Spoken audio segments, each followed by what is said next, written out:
Hello and welcome everyone to round 4 of the PSL Cup 2022, where we see the University of Nottingham take on Loughborough.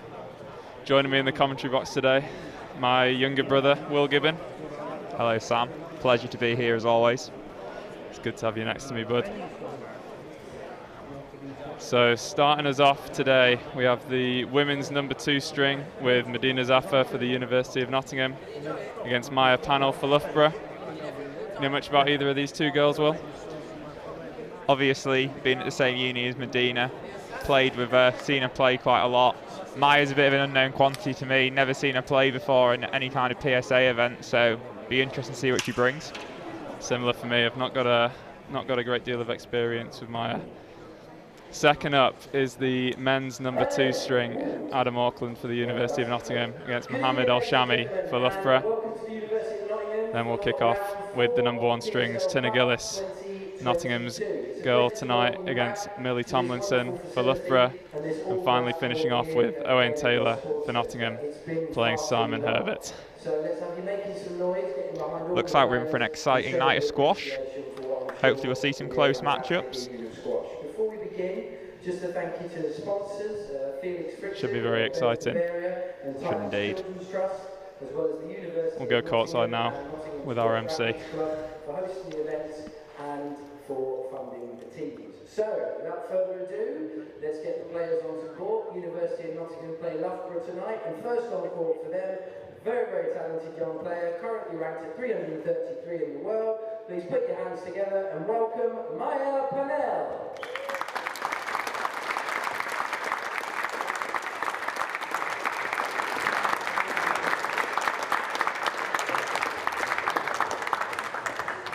And her opponent tonight made her PSL Cup debut just a few weeks ago against Loughborough at the Park, and is currently ranked at 312 in the world and part of the recent Bucks winning team here at the University of Nottingham. Please put your hands together, go mad, go crazy for Madina Zafar.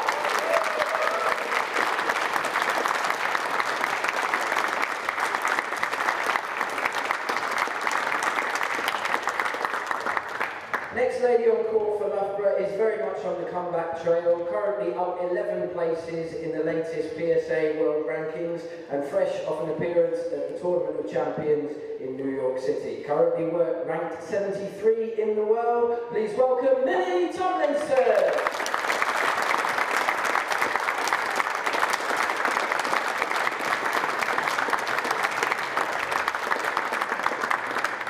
Millie's opponent tonight for the University of Nottingham is a player very much in form, winning her last 2 30k tournaments on the PSA World Tour, which has seen her rise to a career high ranking of 13 in the world. Please make some noise for Tinne Gilis!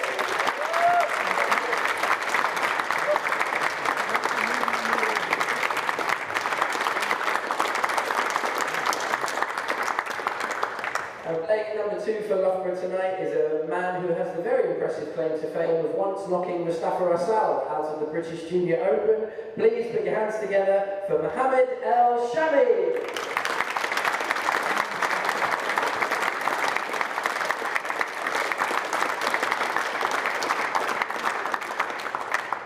His opponent is a man of many talents. He's a magician with a squash racket, he's a physio, he's a coach, and most recently he became a husband after he tied the knot with Colleen Omar just last Friday. I'll resist the temptation to introduce him as Monsieur Omar, because I've already made that joke. But please, congratulate him, welcome him, Adam Auckland!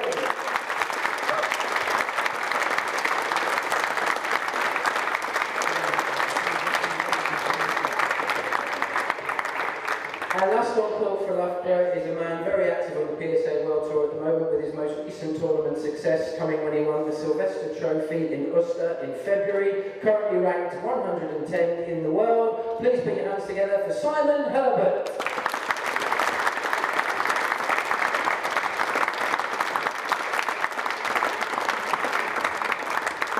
And his opponent, playing at number 1 for Nottingham, has stepped in at the last minute, but we hope he's been buoyed by his recent trip to Bermuda, where he made the quarterfinals of the Bermuda Open. Currently ranked 163 in the world. Make some Nottingham noise for Owain Taylor!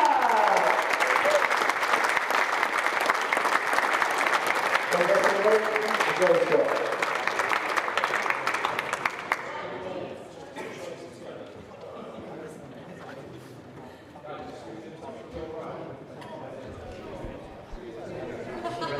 Players now just lining up for a quick team photo. Will, I'm going to come straight in. I'm not going to let you. I'm not going to let you see any of the warm-up. What is your prediction for the first match of the evening? You do love to make it difficult for me, don't you? Straight on the line. I think Madina's feeling supremely confident after her performance at Bucks. I think she likes this glass court. I think she plays well on it. I'm going to go out there and say 3-1 Madina. What about you? Can't not have you answer, can we?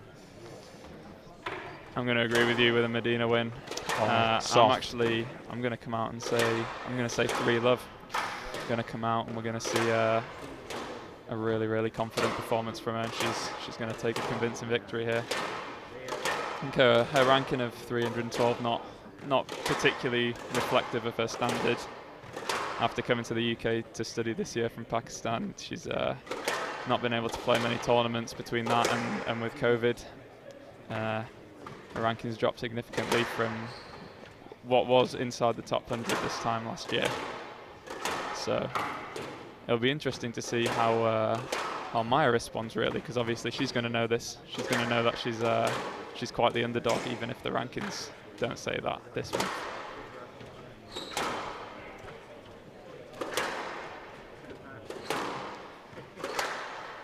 As we saw as well, we'll late minute change to the team sheet with Mohammed El Shami coming in for Loughborough. Yeah, quite an interesting change. Seen El Shami play a couple of times before. I found him very impressive. I'm not sure if you've seen any of those matches, but I think he, while maybe not being enough to take the win, he could certainly crop up some problems. Definitely, 21-year-old Egyptian. Turned pro back in 2016. Did you watch him as a junior, Will? No, I've only seen him playing Bucks, actually. I never saw any of his junior matches, although, as alluded to by RMC in the call-ons, he was clearly a very competent junior, knocking Mustafa Asal out of the British Junior Open. Certainly not a mean feat. Mustafa Asal, a very, very good junior. I can give you a couple of his recent results back in March. He lost in 3 games to Sam Todd, and he lost in 4 games to Fergus Richards. So some tough opponents he's come up against there, and taking a game off Fergus as well, never easy. Not Sam, obviously a quality player, so could see a very interesting match between himself and Adam tonight.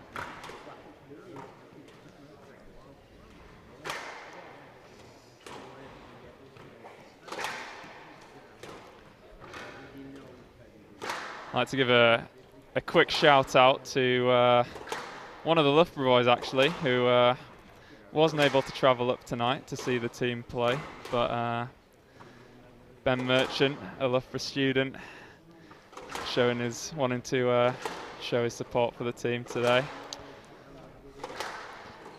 Surprised you're not here playing, Ben, so we could commentate on you. He was a good junior once upon a time, but his squash has dropped off a little bit over the last few years.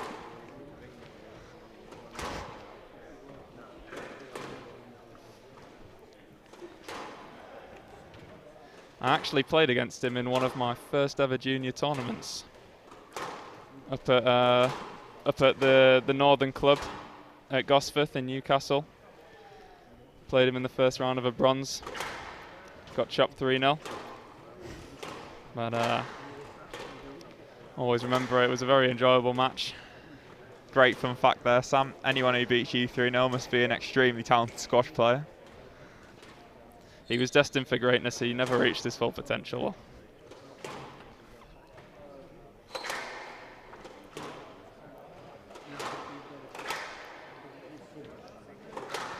Just heading into the later stages of the warm-up now. We'll be kicking off in just a minute. Both the girls looking quite relaxed on the court. not letting the occasion get to them at all. Yeah, I think we might see a ropey couple of first points and we'll settle down after just a couple of minutes of squash and start seeing some quality. So,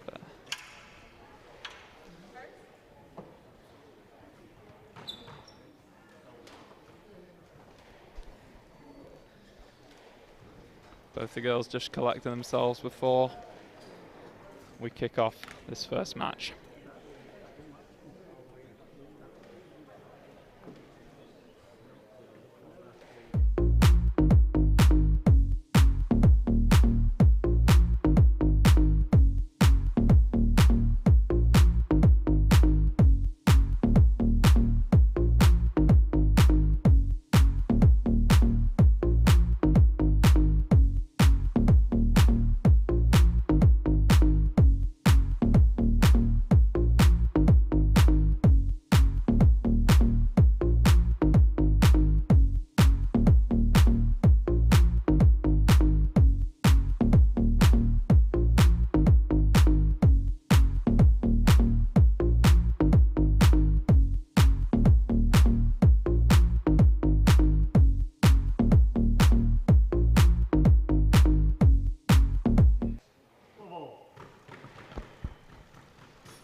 Kicking off here, Maia serving, Madina receiving.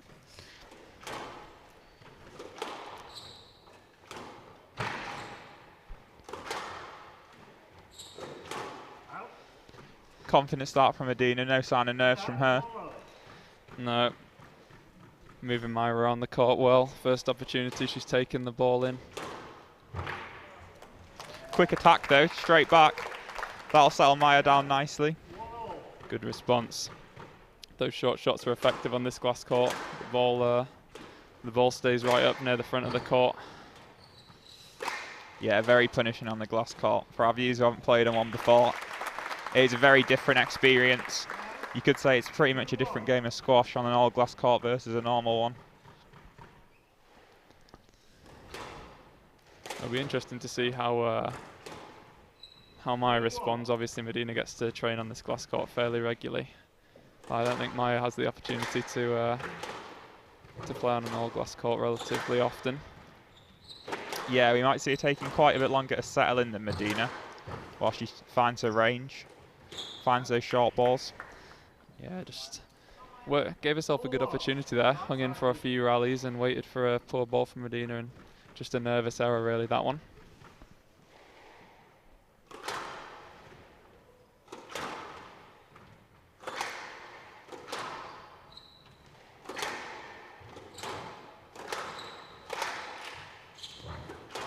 Bit loose and erratic here at the start. Hopefully once the players settle down, we'll start seeing some quality length being hit. It's not a bad kill. Absolutely ripped in that one.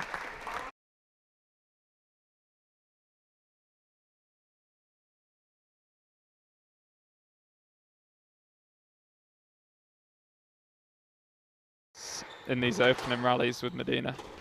So in the opening rallies, I'll be really looking to set out my stall, get my words out there. I'll be looking to hit quality length, find my width on my cross courts deep, and really just look to start to get some opportunities to look to take the ball short with some simple straight volleys, straight drop shots. Just keeping the squash nice and orthodox while I play myself into the match. A little bit wild, that one. Interesting choice from Madina. Smashes the ball out of court off the back wall. She definitely had time to get around that one and just hit a straight drive for me there, Will. Yeah, certainly.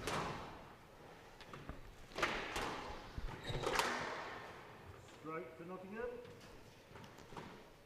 That 7-2. It's been a flurry of points though here at the start. We can't be more than 3 minutes in and we've had 9 points being played.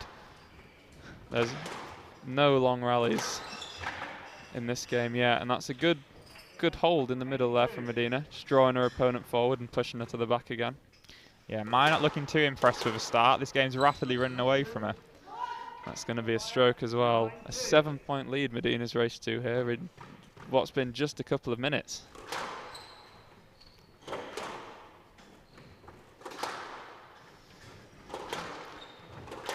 You can just see the difference between the width Maia's hitting and Madina's. on the cross courts and on the straight balls. Everything's just quite loose and in the middle of the court. She looks like she's struggling quite a lot with the glass court to me. I've seen quite a few people who've never hit on a glass before make these kind of errors and just completely miss timing the ball or the bounce where they're not used to the difference with the white ball. Especially with the bright white lights above, it can be quite disorientating and actually quite difficult to get your head around in the first 5 minutes. Absolutely. Ever playing someone who's not experienced on a glass court, keep chucking that lob up. 4-10, game ball. Madina really needs to close this one out quickly for me and just not let Maia get any momentum to come into the second game with. That's going to be a no-let. Yeah, didn't even ask. Solid start from Madina. She'll be looking to carry that momentum forward, while Maia really needs to go and sort her mind out by the looks of it. Yeah, the first game for Nottingham, and by no means an inspiring performance.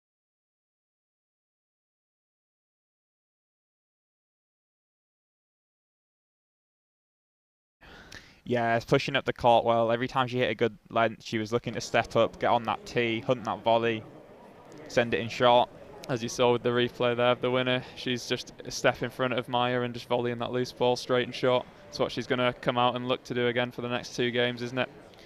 Yeah, absolutely. She just wants to take this momentum forward. What Maia needs to look to try and do is really find that width away from Madina's volley when she's coming out the back corners, because currently she's just getting stuck behind and Madina's going short at will. Absolutely.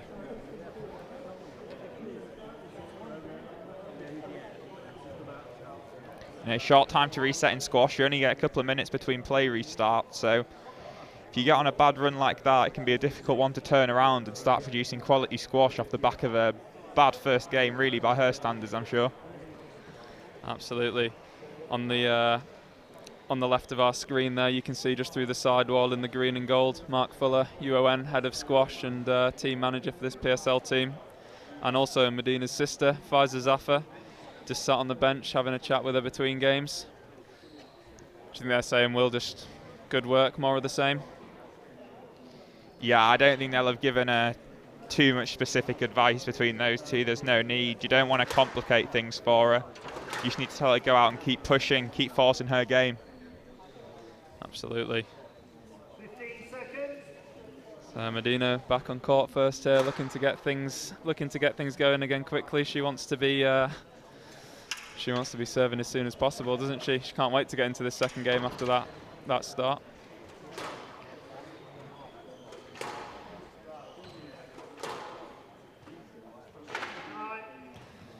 I'd just like to see Maia really focus on her straight width hitting here, really, and she just needs to get that ball tight and through and past Madina to the back of the court. Struggling again straight away here. That's edge of the service box. She's quite lucky to get off with a yes let there, I'd say. Yeah. The worst thing she can do is just let her nerves overcome her here. But that's well dealt with, that boast. Subtle bit of deception on there that Madina didn't quite see, just taking the racket around the back of the ball to send that one straight. And again with the cross court, sending Madina the wrong way. Good start from Maia.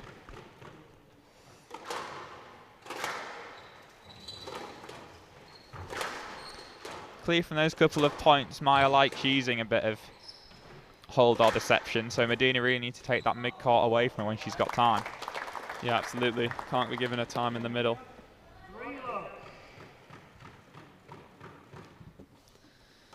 A 3-love lead for Loughborough in this second game. 1-3. I think that often happens though when you win a first game, like Madina did in such quick time. You can even if you're trying to stay in it in your head, it's quite easy to subconsciously switch off and not push like you did before. And the standard gaps are often, well, the standard differences rather, are often quite small. So even a short drop off can take you from winning quite comfortably to losing points. Absolutely. At this level of the game, every little bit helps. Oh, that is unforced. A very unforced area, and really unfortunate. Maia was in an excellent position. Madina was in no man's land there, wasn't she? Completely trapped behind her. Yeah, I don't think she was going to get anywhere near that one. Maia should have hopefully realised that though and put a good 6-inch margin on that above the tin and just made sure it went up. Yeah. So both the girls just trading points now. Both seem to be struggling a little bit with the backhand return of serve actually, well. They're both chipping it quite high. They might be having some trouble with the lights though. Yeah, the lob serve is really effective, and this colder ball can be quite difficult to dig out the back. But that is a healthy dose of luck. A healthy dose of luck indeed. The corkscrew from Madina just dropping into the nick at the back of the service box. She won't be complaining. She needed to get that point on the board for me. Well, didn't want to take a 4-love deficit. No, really important to stay in touch. Great drive there from Madina though. Super tight work. Second bounce was going to be in the back wall neck. Absolutely. That's what both the girls really need to be striving for, is that length and width, which is just very, very tight, running along the wall. Yeah, it'd have been 3 points if we'd had the shoes on.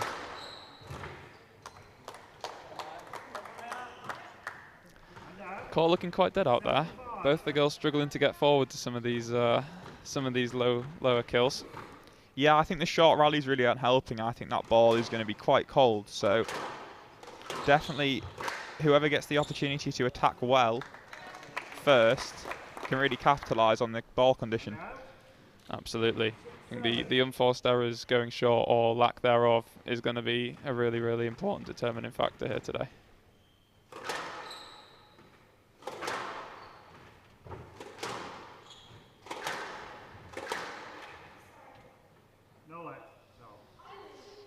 No, you need to make... Maia's really not happy with that one, but from the photos I watched, that is definitely a no-let. I thought there was a minimal effort there.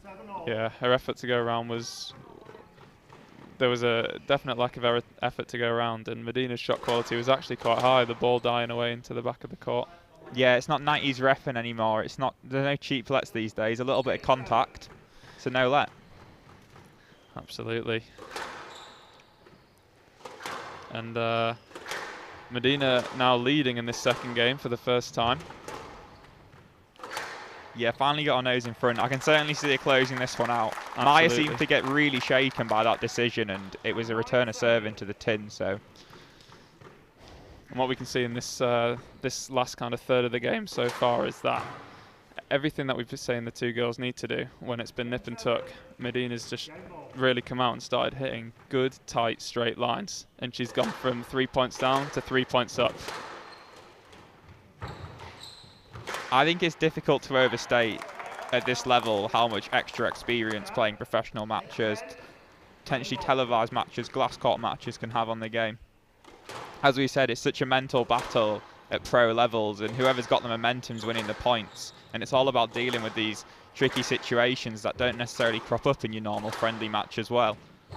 Absolutely. Both these girls have the complete ability to beat each other. And it is, like you say, a massive mental battle on the day. But Madina taking the second of her 3 game ball opportunities there in the second. After trailing all the way until 8-7, she came out at the end, all guns blazing, and got the job done. Like you say, well, I really think that can be down to just to experience in this kind of environment and in these matches. Yeah, sure, it's often a clear sign of a better player. It looks really tight, the squash. They hit 8 all, and then every single game, one player just goes through to 11-8 within the next minute or so, quite quickly, or 11-9. And that's really where the standard difference shows. It gets tight, they step up one more gear, and it just runs away. Absolutely.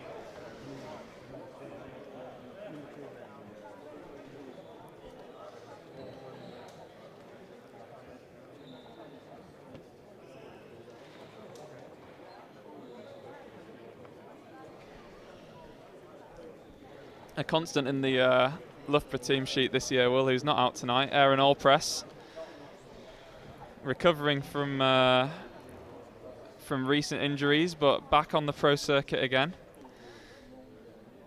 Have you seen Aaron play very often? Not for a couple of years, since back in the junior days. I don't think I've seen him since uni, and he does appear to have made quite some leaps and improvements. So I was quite looking forward to him playing one of our better boys and seeing where he's at. Absolutely, he's been having some good results on the PSA this last year. Had the pleasure of watching him play at the University of Birmingham Open, the PSA, just a few weeks ago, and he was definitely performing well and playing really good squash.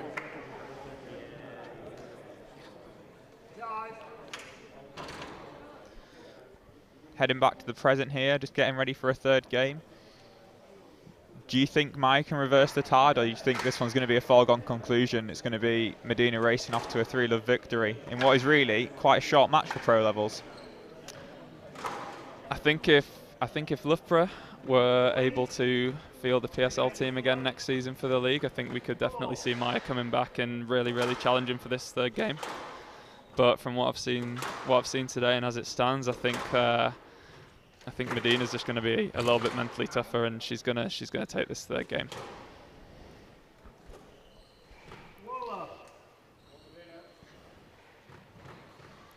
First point on the board there for Nottingham.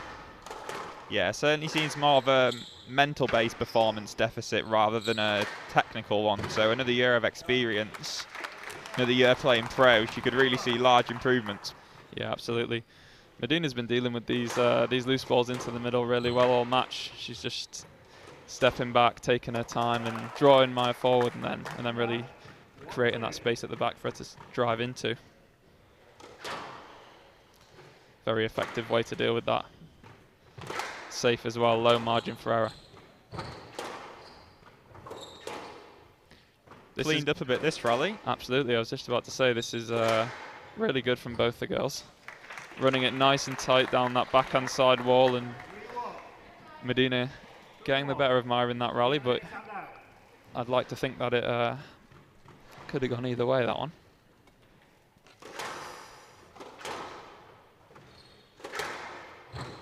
Yeah, certainly would like to see a bit more squash in that vein before this match ends. As much as I do enjoy some fast, open, loose, exciting squash, as somewhat of a purist, there is nothing like a rally up and down the backhand side wall.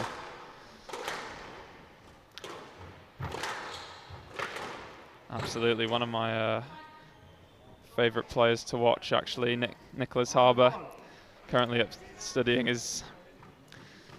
for his masters at St Andrews, but graduated after his undergraduate degree in natural sciences from the University of Nottingham. He is definitely one for a backhand alley game. I know you've had the pleasure of hitting with him a few times, Will. How would you describe that experience?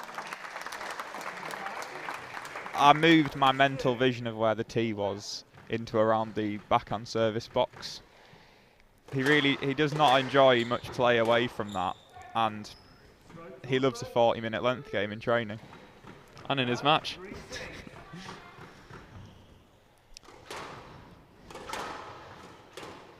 Shaky start from Maia with a few errors, but she looks like she's settling back into this third game a little bit, Will. Yeah, I think at this point, for her, it's not necessarily about winning the match. It's more about looking to take something away from it. And for that, I'd be wanting to put in a quality performance in the third. Even like, not those volleys into the tin, just looking to find a bit of a length, construct some good rallies. Because at the moment, she hasn't done very much of that. And there's not much to take away.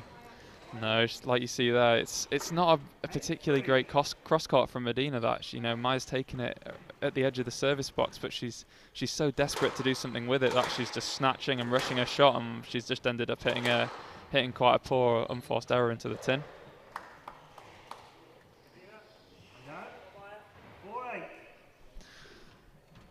4-8 here.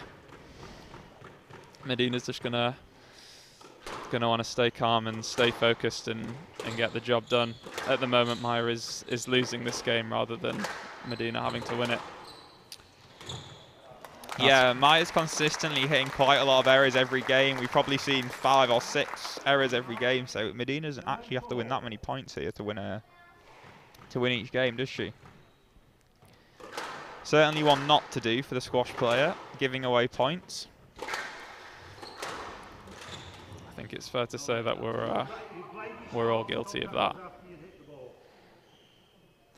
Now, on that note of that decision, I'm not a massive fan of those. As someone who plays squash myself, when you hit your opponent sometimes on the swing, it can be very hard to stop when you've already initiated the swing. But she got given a no-let there on the basis of having hit the ball instead of stopping. What do you think of that one? Absolutely. I think depending on the situation, it would be definitely harsh to give a stroke to Maia and a stroke against Madina. But to see that decision as a yes-let rather than a no-let for me, I think would definitely be the way forward. You know, I don't think Maia loses that rally if she doesn't, or definitely not on that shot if she doesn't hit Madina. But unfortunately for Maia, her campaign against Madina here in the first match has ended. And Madina wins that third game, 11-4 to take the match, 3-love. Sure, quite a comfortable win there for Madina. University of Nottingham goes one match up in this PSL Cup round 4. University of Nottingham versus Loughborough. Hopefully for the next match, my prediction will be more on point. Absolutely, quite disappointed in you, Will. You're normally much better with those. A rare win for me, actually. Not that we're competitive. Definitely not. Well, we are going to take a short break now, and we'll be back with you for match number 2.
Welcome back, everyone. Adam Auckland for the University of Nottingham just kicking off in the second match against Mohammed El Shami. That's a fantastic bit of deception. Joining me to provide their insight on this match, Madina's elder sister, Faiza Zafar. Hello, everyone. Oh, that's a beautiful boast there. It's a lovely boast. I think it's very effective to play, you know, boast in a glass court, especially when the other player is off guard, not expecting it. It's particularly effective in the glass court. Well, through the legs there by Adam. Yeah, good I agree. skills. He was the guy introduced him as the guy with the magic hands, didn't he? The magic. Something along those lines. There we go. Oh, look at that touch. Now then, Faiza, before we get into this match, Yeah. let's say your thoughts on your sister's performance from just a few moments ago. Yeah, I thought she played solid. She was well composed throughout the match. We spoke before the match started, and she was a bit hesitant and a bit like... A little bit nervous. Yeah, a little bit nervous actually. And then she, and I told her to really go in and, you know, play her best, and that's what she did, I think. I think that's the most solid she's played in a while. So Good. Happy to have the win for Nottingham. Absolutely. A 3-love win on the board for the first match of the evening proceedings. Always a great morale boost for the team. Absolutely, I agree. What are your predictions for this match, Sam? Predictions for this match. Yeah. This is interesting for me, I think. Adam, you know, while an incredible squash player and has had a very good career, Yeah. at this stage he is not particularly fit right now. I see. I think he's going to look to push hard to beat El Shami in 3 games here, and I think if El Shami can really make him work hard and win one of these first 3 games, then I think it'll probably go to 5. Okay, So that was very well put away on the backhand. It was a sharp drop, I'd say, from the middle. It had a bit of cut, bit of pace, just really. And another one on the forehand. He's doing well there with his drops. Adam's backhand, he's well known, isn't he, for that side of the court. Absolutely lethal. Pristine technique on the left-hand side. It feels good to be able to play different shots, you know, from the same place, and that's what I think Adam does on his backhand. Really keeps the player guessing as to what he plays, because he's able to execute different shots from the same position, and that's what makes his backhand really good, I think. 7-3. Yeah, and he's after trailing for the first few points of the game, he's pulled away now to a confident 7-3 lead. That's a very healthy-looking lead for Nottingham. I don't know if you've seen, but there's a really good crowd that we can't really see in the live broadcasting, but there's a very good crowd here as well at the University of Nottingham, which is great to see. Not quite as good now that you've moved yourself up here to the commentary box, Faiza. We'll be joining them back again soon. I think quite a contrast in styles I've noticed watching El Shami play in the first half of this first game. Yeah. Especially on both sides when taking the ball in. I think Adam opts for a really open racket face and plays with a lot of cut on the ball, maybe more so than the average player. Yeah. In contrast, I think El Shami takes the ball in with quite a flat racket face. Some of those backhand volley drops, for example, he's really just pushing the ball in with a very flat, very closed racket face instead. Yeah, I've actually never seen Mohammed play as many matches, but I do see what you mean, because his is a very, you know, smooth as well, actually.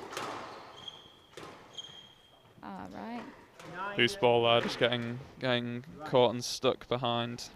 And nicely put away by Adam at his very strong side. What do you think about Adam's colour coordination tonight, Pfizer. With his racket. The kind of the neck of the racket, the salmon looking wristband, and the laces on the shoes. Yeah, I think it looks pretty cool. If that's what he wanted to achieve, I guess. I think he's been dressed by his wife potentially. Now he's. Oh yes, of course. Maybe. Now he's under the thumb. Pinned down. And he's won this very comfortably, 11-3, leading 11-3. A very strong first game for Adam there. Very, very solid win for University of Nottingham. I think after watching that, I'm gonna, lock in my prediction. I don't think it's gonna go to 5-5. I think it's gonna be another 3-0 for the University of Nottingham. Well, we hope so, and yeah, let's see what Mohammed comes back with. If he comes back with something different, if he's more up for it. I feel like he initially it started really well, but then I think the Adam just I don't know, just utilized the spaces better, I guess. Like just place the ball into the spaces, and there's not much Mohammed could do from them. Yeah, I didn't see Adam getting moved around the court quite as much, and when he was, it was usually an El Shami boast, which then Adam was able to get onto counter drop, and all that actually did was really extend the court for El Shami rather than putting Adam himself under any real pressure. Yeah, contrary to what I said earlier about boast being effective, it can also be the other way. If the player starts reading it, it just opens the court for them, really. I think sometimes if you're feeling a little bit outclassed to the back of the court and your opponent is hitting a really, really good and deep line and length, and you're just not able to get out and get in front of them and look to push up in the court to attack, I think sometimes you might agree or disagree as a professional. You've been out there on that court before yourself and in many similar circumstances. Sometimes maybe you feel a little bit desperate, and kind of the only way you feel like you can attack and work your opponent is the boast when you're stuck in the back. But in reality, as we've seen in this first game, it's actually been El Shami's undoing in a few rallies. Yes, I agree to that. And sometimes I don't know if you watched Madina's match with Megan, there was too many boasts. That kind of boast we don't want.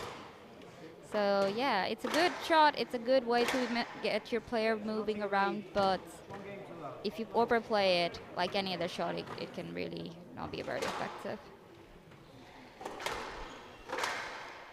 All right, so Adam serving to kick off this second game. I don't know if you've seen Laura Massaro play a lot, but she used to boast quite a lot, and it was one of her ways to get the player really moving, especially with the girls. Yeah, quite similar to Diego Elias in today's game as well. Yeah. Using the boast to really move their opponent.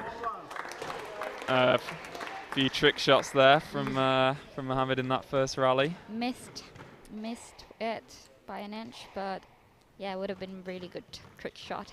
I think the difference for me, Pfizer, between a really good and effective working boast and a more poor shot that only is going to put you under pressure is whether it is a 2-wall or a 3-wall boast. Yeah. And which one do you prefer, Sam? So I think the 2-wall boast is just really, really going to be running away from your opponent, dying into that side wall, nice and short up the court. And like we said, it's going to move your opponent, make them really work. Whereas the 3-wall boast just kind of sits up, pops back out. It's hit a bit too high, it's hit a bit too wide, comes back out at your opponent and just lets them kind of walk onto it and play like anything they want, essentially. It really opens up the court for them a lot. I agree to that. And there's Mark Fuller just going to the other side. Stalking across the back of the court. Yes, I agree to what you've said. And I think it's harder to execute a 2-wall boast than a 3-wall as well, which is why you see a lot of players just randomly putting in the 3-wall, while, like you've mentioned and you've said, that actually it's just an open feed sometimes, really, the 3-wall boast. Having said that, I do prefer a 3-wall boast. Why do you prefer it then? Because all mine drop in the nick, Pfizer. Oh. Spend hours doing solo practice of the 3-wall boast. Into the nick. Straight into the nick. I'm an absolute nightmare to do boasts and drive with, because you can never drive. Oh, fancy looking shot, that one. Very fancy, but maybe not quite the right shot choice. Yeah, and it's cost him that point, but good to see for the crowd. Entertaining indeed, but he's got himself into a little bit of trouble in that rally. Still leading quite. Oh, beautiful drop. I really like how he puts this away. It's got a bit of cut to it. It's not like a push drop. It's got a cut to it. It's played with a bit of pace, and it dies. It has to have a lot of cut because he plays that shot with a very full swing. Yeah. And I think part of the reason why that's so defective is because until he strikes that ball, you know, El Shami's still waiting at the back of the service box for a straight drive, for a cross-court drive. He's expecting that ball to come back deep, and Adam just, you know, drops his wrist and really sings all of his strings through the ball, and he's able to take it in so effectively, and that is incredibly difficult and highly skilled shot to play. That is true. I agree to that, and That's something Adam does better than almost anyone else I can name. It must come naturally to him, because you can't really teach this. Some things just come naturally to you, and probably it's one of those. When you can talk about it, it's really hard to execute, so probably comes naturally to him. Oh, that's nice. This is what I was talking about, you know, putting the ball into the gaps. And that's what Mohammed just did now. Had Adam stuck behind his back and put it in the gap, the way Adam just did now. It's really about putting the ball in the gaps, really. Indeed. If you simplify it, it's just placing the ball. Finding the space on the court is a really key aspect of any player's squash game. I agree, and you find that space by knowing where your opponent is. Where is he in relation to the ball and in relation to you? Which sounds really easy to, you know, think about. Oh, there we have a very healthy lead here again. It's just not even a healthy, it's just a, I don't know what to call it. A few errors creeping into El Shami's game, Pfizer, and do you think he's tired? Or is it Adam, like, just not letting him do much? I think it's probably the latter. You know, this game really hasn't been very physical for either of these boys. Oh, that is beautiful. The thing is, Mohammed, the game style I'm looking at, I'm not sure, because like I said, I haven't really seen him play. Is he'll try his trick shot here and there every now and then, like this one. And if you give it to him, he's gonna be able to win. Like, yeah, there you go. Yeah. So you just gotta be very patient with players who play like this. That's well put another away. nice. Another, you know, it's a 2-love lead for University of Nottingham. Adam leads 2 games to love. Another strong performance by Adam. He did well to stop the rot there in the second game. Try and, you know, finish off those game balls quickly and not let El Shami gain any momentum. That's the word I was looking for, momentum. Sometimes with players like the way Mohammed is playing, it's the momentum. Once they get the momentum going, it becomes hard. So it's not an easy one. And let's see if he gets his momentum, if he's got it by now, or if he comes back and really pushes it, or if he just plays. He's played himself into this game. Yeah. What I'd like to see is maybe just a tiny bit more patience from El Shami. Yes. I know he feels like he's really struggling to win rallies against Adam when he's letting Adam control and dictate from the tee and elongate. Yeah. But similarly, when he's taking the ball in from positions where, you know, he's still under quite a lot of pressure and it's, you know, it's not a good percentage shot to play, he's hitting a lot of unforced errors. Yeah. He really needs to start. You know, when in situations like this, the pep talk or the in-between talk I'd be giving Muhammad would be start with the basics, come back to the basics. You know, we can go with the trick shots later. Even when you do have an opportunity, try and really, you know, like you said, elongate. Try and make rallies here. Try and put in the work. So come back to the basic. Get the ball behind the boxes. Get the width of the cross court. So let's see if he does that or if he keeps to his trick shots, which can be effective, but not. You can't. Every shot can't be a trick shot. Absolutely. I think we actually saw his best squash in the end of that second game when he was already game ball down. You know, he's 10-2 down, he's got nothing to lose. I think he just really relaxed and settled in. You know, he worked Adam around the court well, a few good straight drops, a couple of nice boasts. He forced Adam, who, as I said before, you know, maybe isn't as fit as he's ever been in his career right now. You know, he wasn't moving in particularly well. Forced up a couple of loose lobs, and from those loose lobs, he was then able to, you know, use that Egyptian flair that they all somehow seem to have and really take the ball in very, very effectively. But for me, in the end of that second game, he wasn't just taking the ball in erratically. Yeah. He was moving Adam to the front, waiting for more of a looser opportunity, and then choosing his time to attack. And how do you do that? You do that by... Oh, very well put. That was a lovely job. And you do that by getting the ball by behind the boxes, playing a length battle for some time. Oh, first and first ever from Adam, isn't it? Maybe. If it's not the first, it's definitely one of the first. But exactly like you just said, a couple of tins from Adam there, but none of El Shami's shots yet in this third game have actually fallen behind the back of the service box. Yeah. All of his lengths are really quite poor. Here he just played a simple cross. Didn't really go for the cross court drop he's been playing from the last couple of games. If you know what I mean. Yeah. Yeah. There we go. That's more positive from Mohammed, and a few errors from Adam, which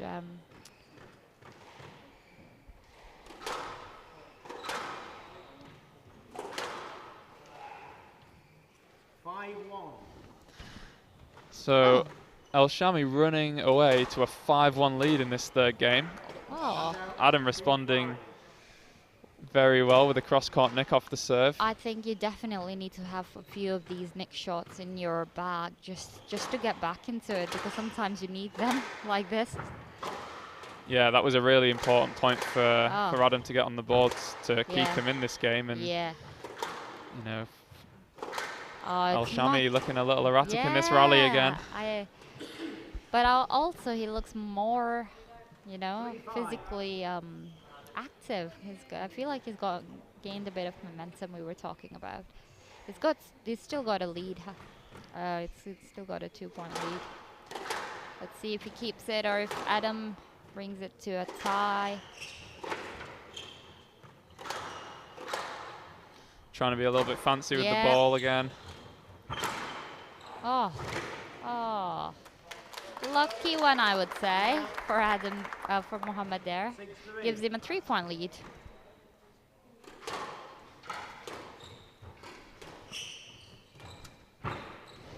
Oh, that's the trick shot we were talking about. And see, now that he's played it after 7 points, it's effective because Adam was not expecting that shot. Oh, then he's tried it again and he's gone into the 10. 4-7.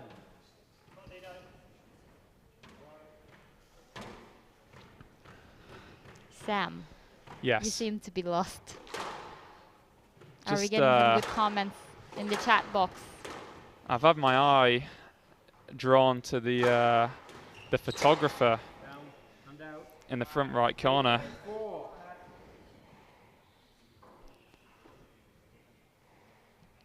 Yes. Steve Cubbins just pointing out in the YouTube live stream that he's maybe not wearing the best coloured top. 9-4. So Adam, maybe judging by his body language, maybe thinking this this third game is gone. That's a really nice length. So this is what I'm talking about. A really nice length into the corner. You can't do much out of it, and that's what I think Mohammed needs to do. Oh, that looked out for me. Yeah, a risky serve that paid off. Just dropping in the lob serve. One of your specialities, Pfizer. Yeah, it's only speciality in the Jubilee courts. Oh, Mohammed's being a bit impatient here. This is what happens usually. What do you say? How do you deal with a lead, especially at 9? Yeah, Al-Shami needs to be really careful here. You know, he came into this 9-4, 5-point lead, and Adam has rattled off a really quick 3 points. And whatever I would do, Pfizer, is definitely not the advice anyone should listen to, because I would probably lose this game 11-9. And this is the very reason I've asked you this, because we spectators, as well as everyone around, is probably thinking, what should Mohammed do here to get this win? That is a really big point for Adam to win. He's made Al-Shami do a lot of work. Yeah. Back corner to front corner. Oh, he's already Tight balls. You see Al-Shami he's on his knees. just finished tying his shoe, needed a quick break. Oh, that's a good point for Mohammed. Not the one to guess for Adam. Yes. Just covering that cross-court drop that Al-Shami's been Flicking. threatening and flicking across all game. Oh, he's done.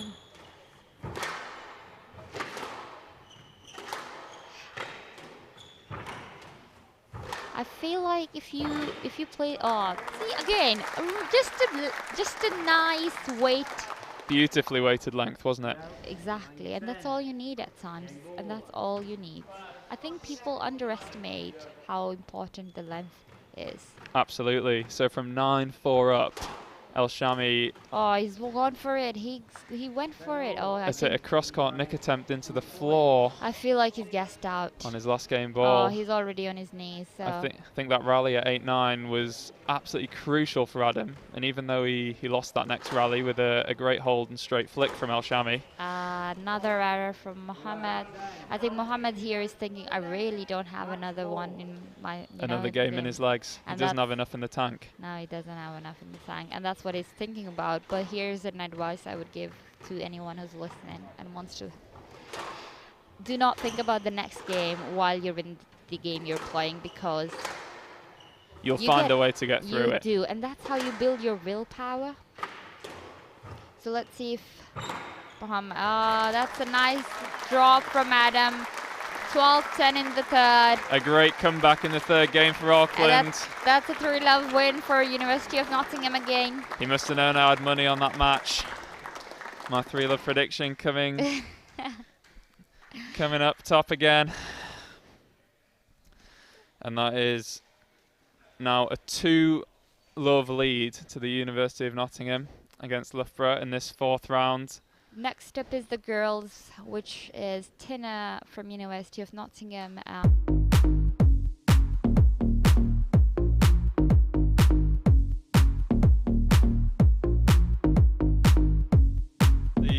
From Belgium, but residing in Nottingham when she's not away playing tournaments. Yeah. And Millie Tomlinson, also a local girl, trains here at Nottingham regularly. Yeah. They hit together quite a lot at the park. They do.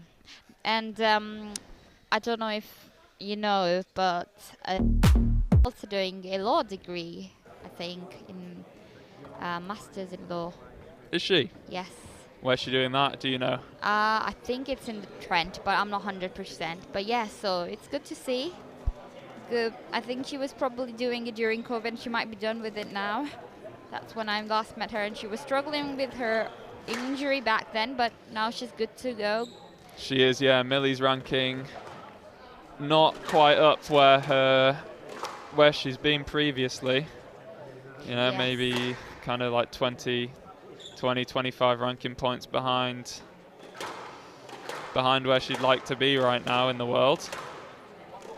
And she's up against a very in form Tinne Gilis. A very in form. Yes, exactly. That's the word. Millie with the highest world ranking of 20 back in July 2019. It's going to be interesting to see how Millie does against Tinne today. Absolutely. What are your predictions? Tinne hitting her highest world ranking of number 13 just this month, Pfizer. Yes. With Millie all the way back down at 73, following those injuries and time out that she's had. So it's going to be really, really interesting to see if she can still perform at that kind of top 20, top 25 level. Yes, what's really nice for me to see is the color coordination. She has done purple skirt with purple shoes. I love it. A lot of color coordination tonight then. Adam, now Millie. Got to look good for the camera. And if you've noticed, actually, Tinner's got black and white, and then black and white for her shoes as well, I think. No way. That is an excellent observation, I think. Very good observation. You are on it, Pfizer.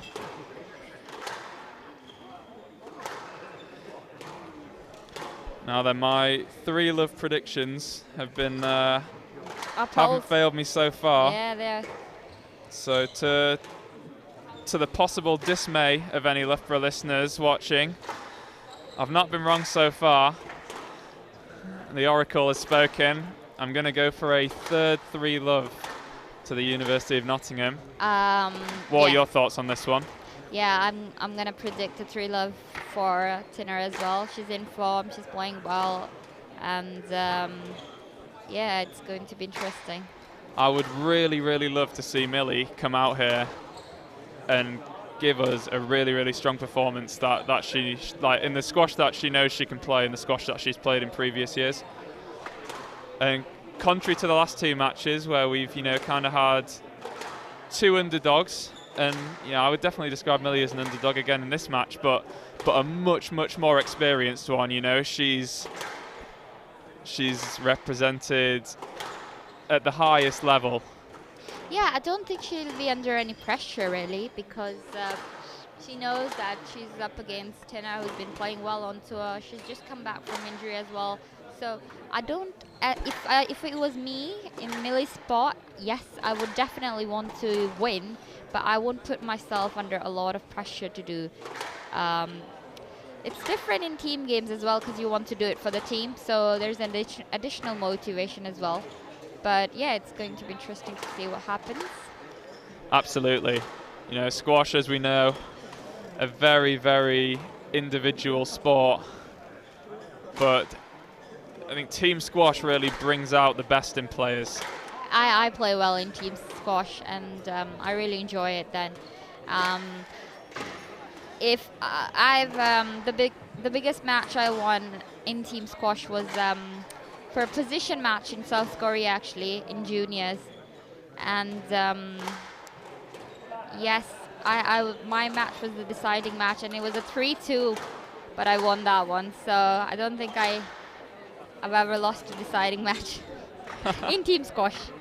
Definitely. Well, I'd definitely like to have you on my team then, Pfizer. Yeah, I'm a team player for sure. I don't like to let people down.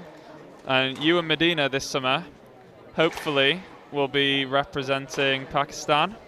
Yeah, that's at the Commonwealth and potentially the Asian Games.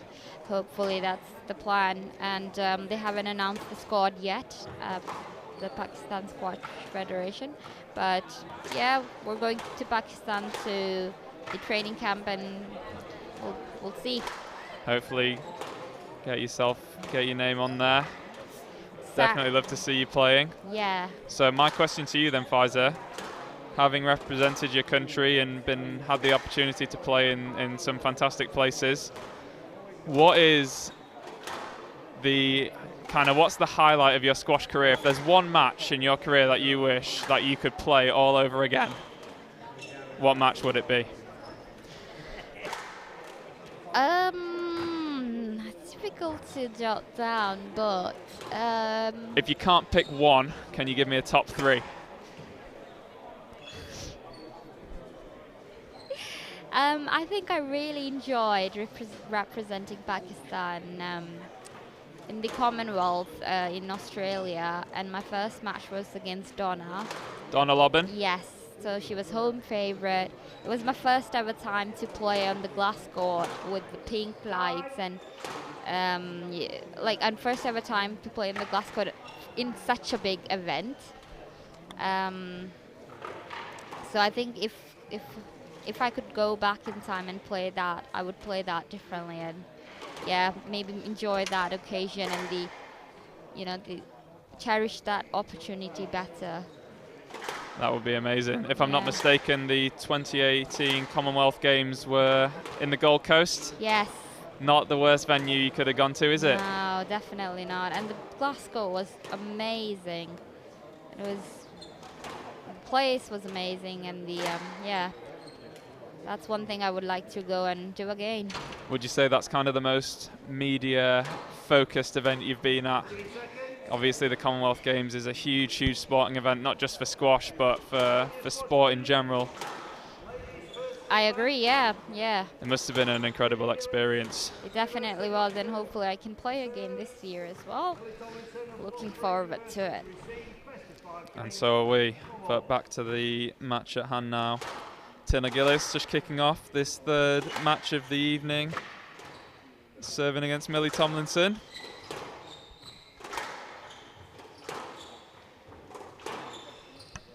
I think what we're going to see from Tinne straight off the bat is she's going to be trying to push a really, really tough pace. That's how she loves to play regardless, hard and fast. But I think, against a Millie who's coming back from injury and maybe, not had the same number of professional matches, and she's not, not quite on the pace as much right now. She's going to look to capitalise on that even more than usual. Yeah. If you're looking to push the pace in a match, Faiza, what would you look to be doing on the court if you were on there right now? I think the best way to push the pace and make the other player uncomfortable is to really hunt for the volley. Take the time away from the player. It's a very effective way to push the pace up of the game. Yes, hitting hard is one way, but if you just take the time away, that's putting in a lot of pace in a different way. Yeah, absolutely. I think it's a concept that sometimes club players can misunderstand and misinterpret. Yeah. And much, much more important than hitting a hard ball is to take the ball early. Yeah. And to have a high tee position and look to get on everything just as soon as you can. Yeah, it makes, when someone's really volleying against me, it's really hard for me it makes me uncomfortable, because then I'm struggling, scrambling here and there. It's very hard to move that individual off the tee, isn't it, and get them unsettled. As you can see here, Tinne really just moving herself in and around the service boxes, where she's got Millie heading into all four corners. But things getting opened up a little bit more there. I think that was nicely put away from Millie. It was punished the loose ball well, didn't she? Took the space. Yeah, it's one way to describe it. Tinne complaining about a little bit of a block there, but looked clean enough to me. Yeah, I agree. If Tinne's going to play a loose ball, she's going to get punished for it. Yeah.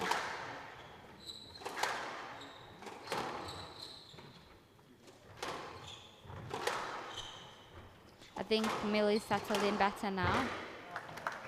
She is, yeah, definitely. 2-3. That's all. Sorry, go on. Just updating the score. I believe it's 2-3. Yeah, Millie's got a unique backhand swing. Really, I think it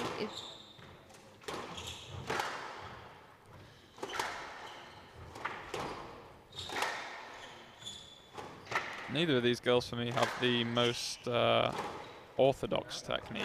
Yeah, I agree.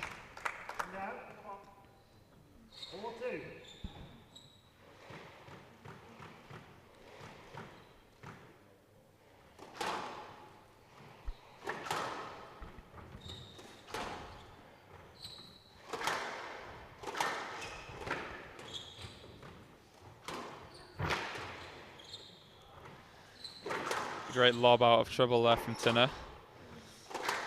From Millie, sorry. I think this is the first game that we're going to see a really, really effective use of height.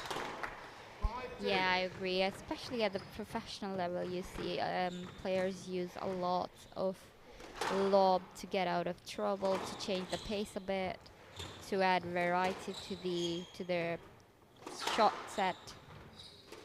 Absolutely. So my next question was going to be, if you were now in Millie's shoes, how would you alleviate this pace and this pressure that Tinne's putting on you? But we've just answered that question, or Millie's answered it for us.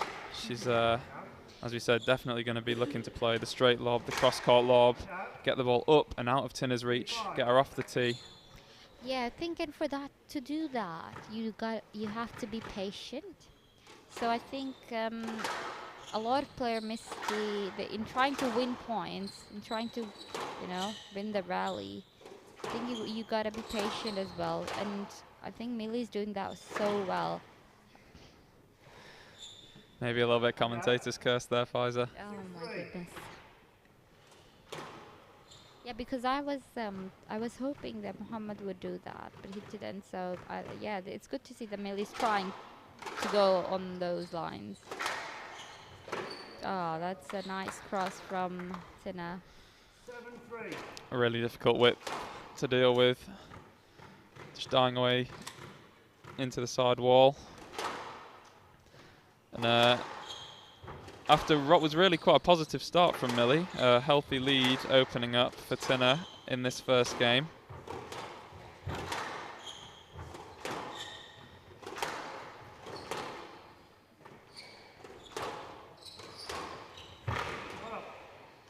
Yeah, that was down for me. Tinne happily conceding. 4-7. What do you think about this glass court at the University of Nottingham? I actually really like this glass court, Pfizer. Yeah. We have the benefit of it being quite new, so obviously a little bit more lively than some of the older permanent courts at Manchester and at Sheffield. But I actually think it plays really, really well. Definitely one of the better glass courts I've played on. Yeah. And it's so good to see this really long rally between the two girls. Absolutely, some exciting squash. Millie really playing herself into this game, not letting herself be intimidated by Tinne's game whatsoever. Yeah. And that's a really, really, really positive rally for Millie there for me. She's moved Tinne around really well. She's defended very well, but she's also attacked very well. Yeah, and Tinne did not seem very happy in between with one of the shots, but yeah, she's got back into it well. So yeah, it's a really good rally to see from both the girls.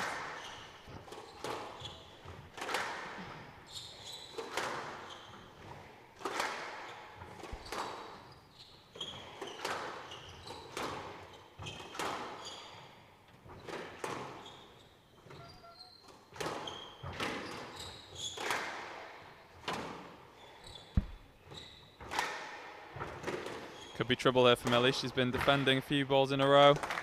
Yeah, that was nicely put away as well. 8-5.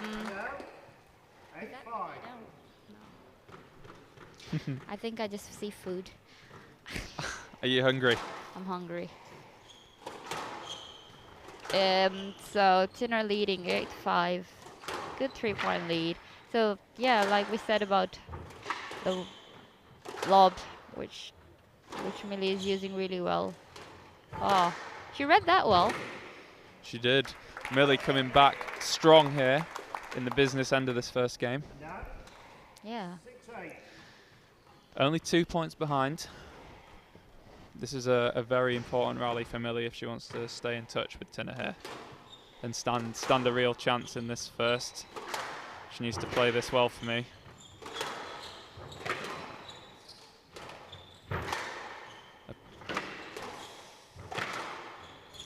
It was quite a poor forehand drop, but she's recovered well. Oh, she went for the Went for the Hollywood. Yes. Can be very tempting. I give you that. Certainly can. Takes a very strong mental game to be disciplined every single rally. That was a good lunge into drop. Yeah, strong movement and a strong shot from Tinne to give herself 4 game balls in this first game.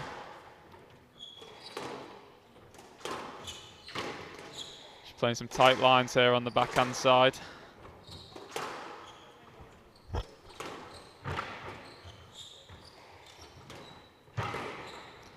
Good movement from Tinne to keep herself in this. It's one of the toughest rallies we've seen of the match. Oh, and that's clever. Millie playing through some interference there, not stopping and fishing and looking for the stroke. No, and then placing it into the gap. Yeah, confusing and stalling Tinne's movement a little bit by playing the ball back towards where she was and making her stop her movement and turn around can be super effective. But she's not going to get to that. She's gone for the cross-court nick again, and Tinne read it that time. She was on it, played the counter drop to close out this first game, 11-7.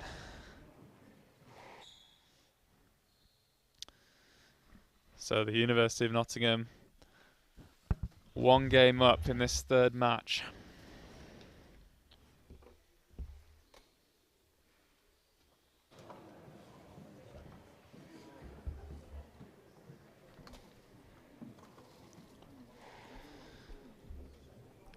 You down there now, Pfizer.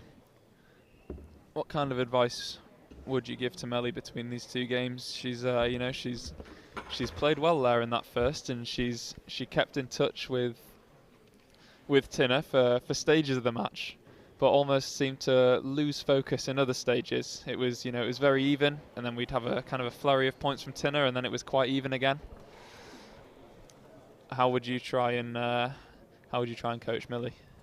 Yeah, I think I would just tell Millie to be positive, because I think she's playing well and she's staying in the rallies really well, but she really needs to not and be a bit more patient when she's got the volley, because she could just play it straight. Really, she doesn't need to go for the offensive break. I personally thought that was the only thing that I would advise her on. Other than that, yeah, I think she's playing well to stay in with Tinne. Well then, let's see what she comes out with in this second game. Tinne getting herself back on court, raring to go. Yeah, I think Tinner's going to be more aggressive and try and, you know, even try and not have that score line that we just saw. I think she's going to try. Just look at that knock-up. She's walked on court, she's got her nose on the front wall, and she's firing in short, sharp, fast volleys, and that's what she's gonna look to come out and do in this second game. Yeah, so it's going to be interesting to see what Millie does in this game, but I think she's going to be more. She would need to be more patient with her volley.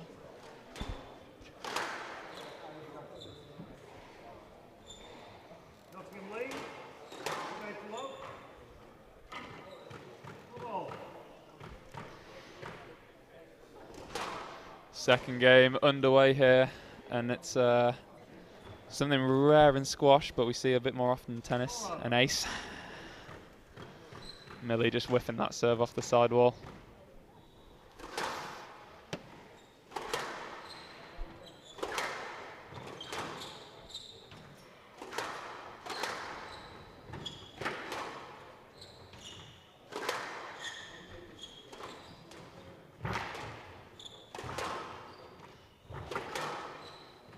There's the 2-all burst I was talking about in the previous match. Yeah. That ball was just going to be dying away into the sidewall, running away from Millie, really making her stretch out, and a tough, difficult movement to play that. Fantastic opening to this second game, this rally, Pfizer. I agree. It's really good to see all 4 corners of the court being used to get the ball player moving. Absolutely. Both girls attacking well, defending well, to the back and to the front.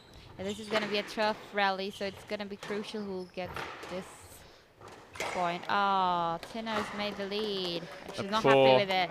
Yeah, poor error in a good position on the volley, and you can see that she's frustrated with it. Yeah, definitely. I'd be after that long rally.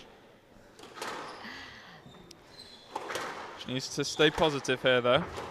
Yeah, I think that's what. That's a wicked boast. Yeah. Nothing you can do about those, There's is there? nothing really. Just accept it.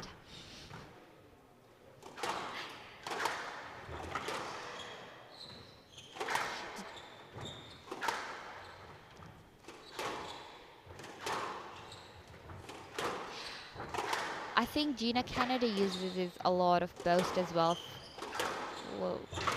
to attack as an attacking shot, I feel, to create opportunity for the next shot as well. She definitely did, yeah. I think it's actually something that she's not implementing as much in her game in the last month or two. I agree. But as we saw her really, rising through the top 100 and through the top 50, something she loved to do was to play a boast and then use her speed to counter-attack her opponent off that boast, whatever they did off that boast. Yeah. And I think as she climbed through the rankings and, she was more consistently getting into and getting deeper into the silvers, the golds, even the platinums, those loose boasts that she loved to counter off were really causing her a lot of trouble against some of the stronger girls. Yeah. So I think now she's playing a much more mature game of squash. But Tinne. I absolutely agree with you. In the, just a year ago, she was using that boast a lot in her game. Yeah. That's a brutal rally again, and it was a very tough rally. Tinne on the winning end of that one, and being rewarded by a loose return of serve and a quick point straight after it, Faiza. Maybe Millie feeling the after effects of that one a little bit. Yeah, I think really tough rallies. And Tinne's probably used to these and used to that heart rate. Yeah, it's like we were saying earlier before the match, wasn't it? A little bit more recent experience on the circuit, playing these professional level matches. It's just something that you can't quite simulate in training, is it? No matter how much you try, it's just different every time you're on court in a proper match. It's just different. You're pushing yourself more, you're in it more, so which sometimes you do not have in practice. And the pressure. I think it's also the pressure. I think that's a huge thing that people can sometimes underestimate, is the mental fatigue that you put on yourself pre-match from the pressure, pre-match, in the match. It can be really tough to separate yourself from the expectation. No, I agree. I think this is something almost all professional players struggle with. The human ones anyway. Yes. Some hide it better than the others, I guess, but everyone is struggling with this pressure that we create for our own selves. And that's really nice volley there from Millie Tomlinson. Just a cross-court volley. Beautiful cross-court fadeaway, wasn't it? Yes, fadeaway. Mark Fuller's. Is it his signature shot?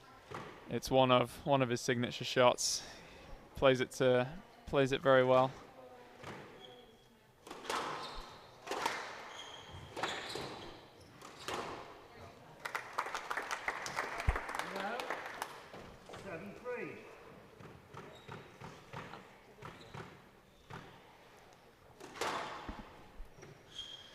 It's been better squash for me than the first game, but unfortunately for Millie, it's been better squash from both these girls.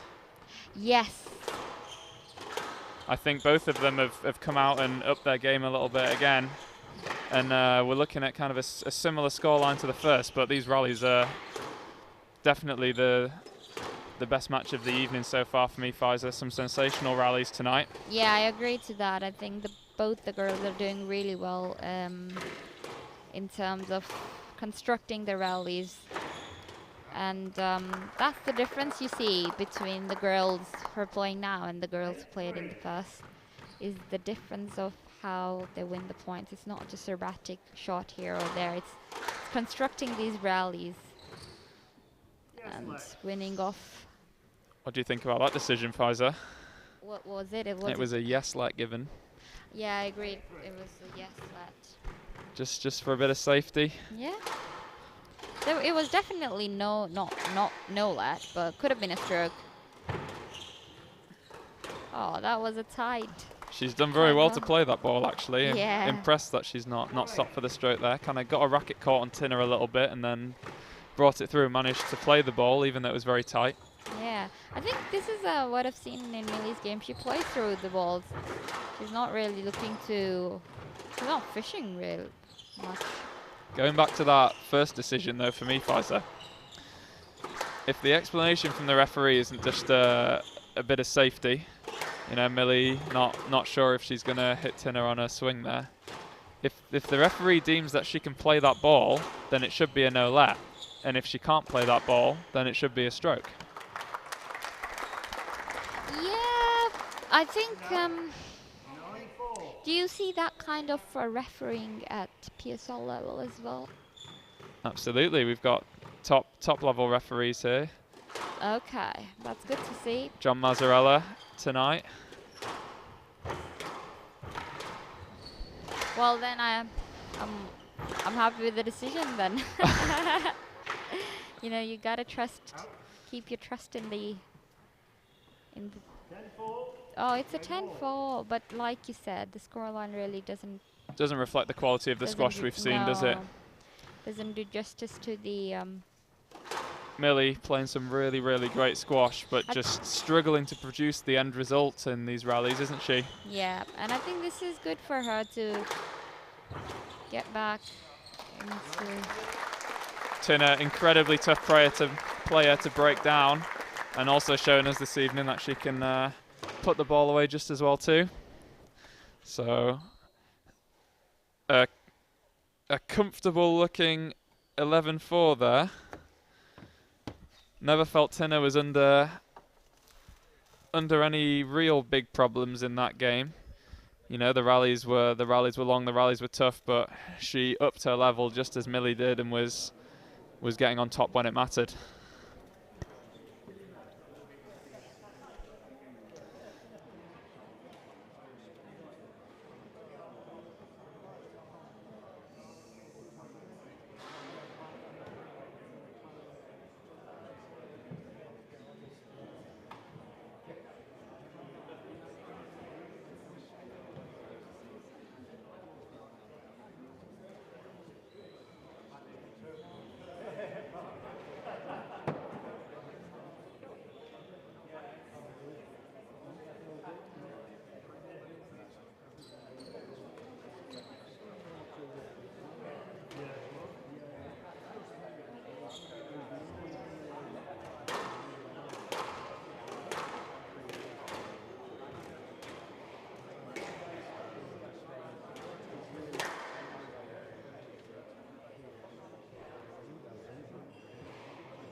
Seconds.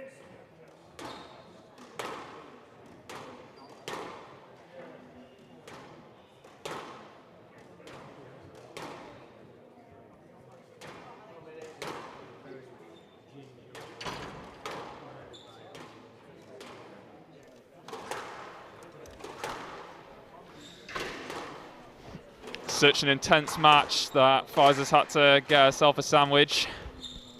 We're starving. Just looking at them really put this effort and What have you got yourself? only the very best plant-based meal. Plant-based meal. Are you a vegetarian, a vegan? No, I wouldn't call myself a vegetarian or a vegan, but I prefer this over meat for sure. Quite a few athletes these days opting for for a plant-based diet, aren't they? Yeah, I think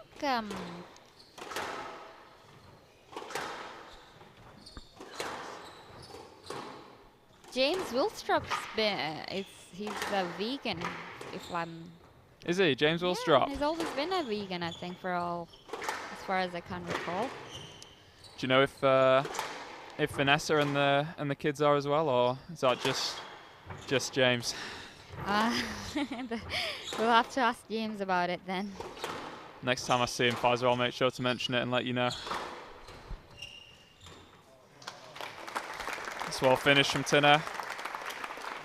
Simple squash to win what was again another very good opening rally in this third game.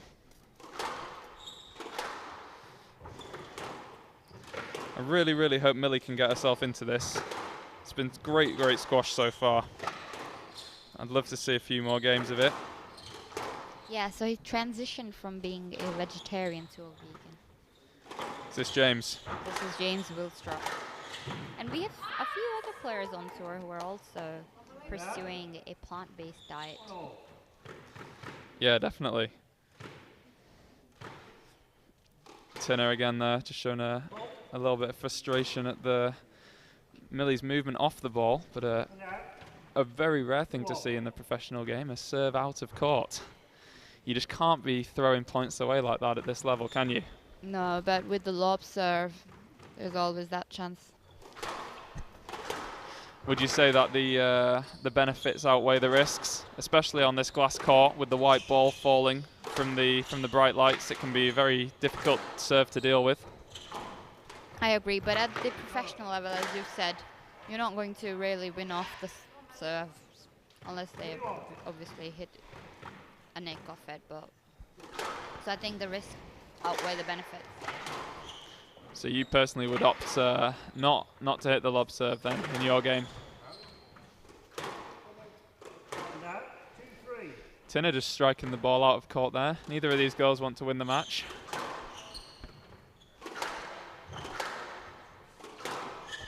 Didn't.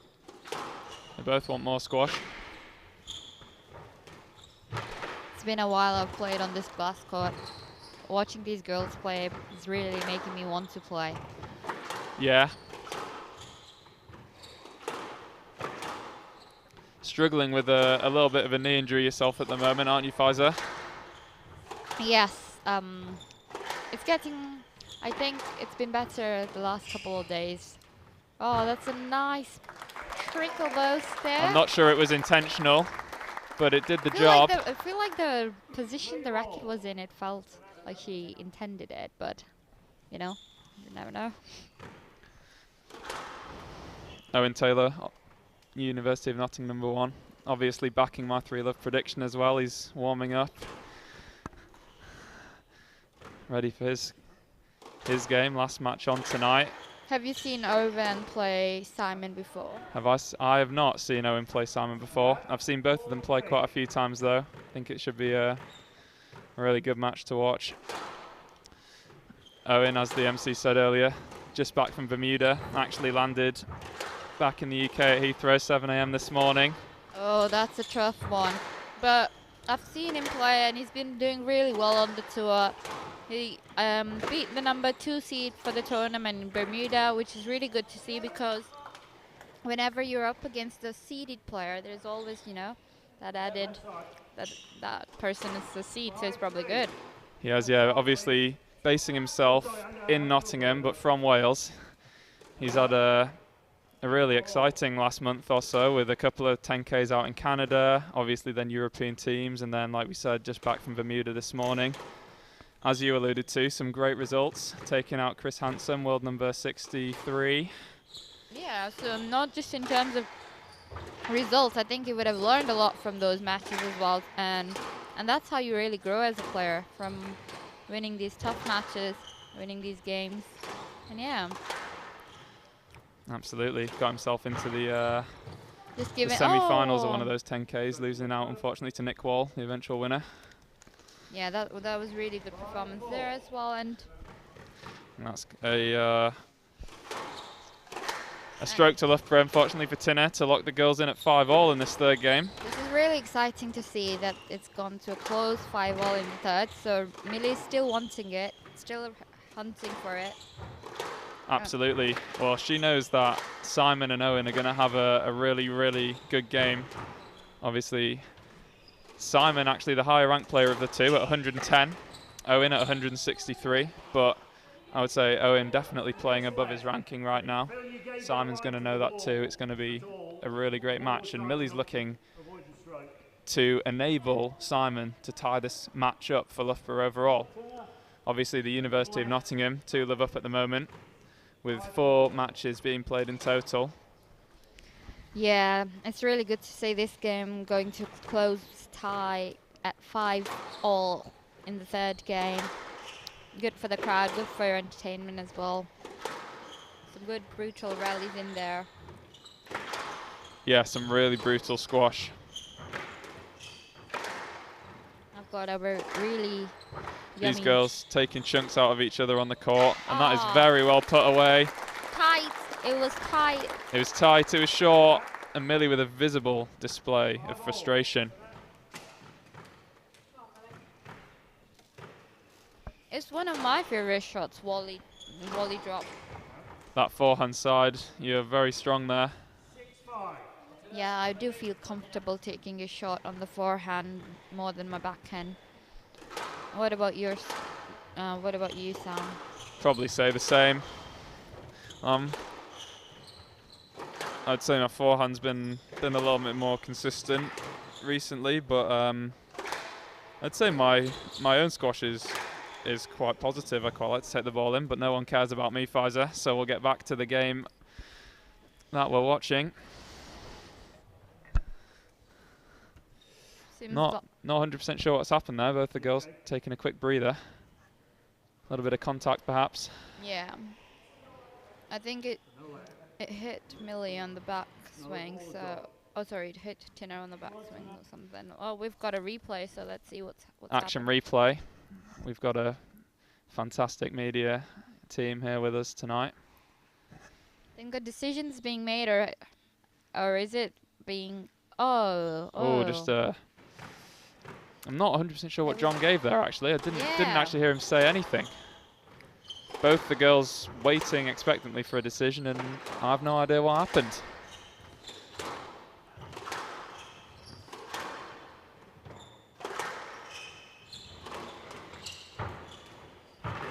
Oh, that's nicely put away.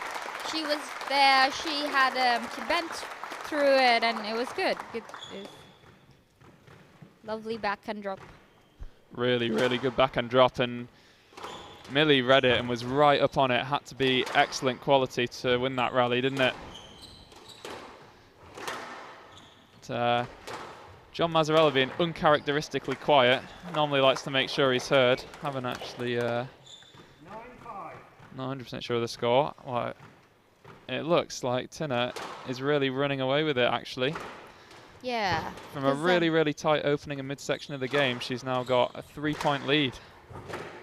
It's only going one way now. With Tinne match ball for University of Nottingham. Will she close it out? 5 match balls to give the University of Nottingham a 3-love lead.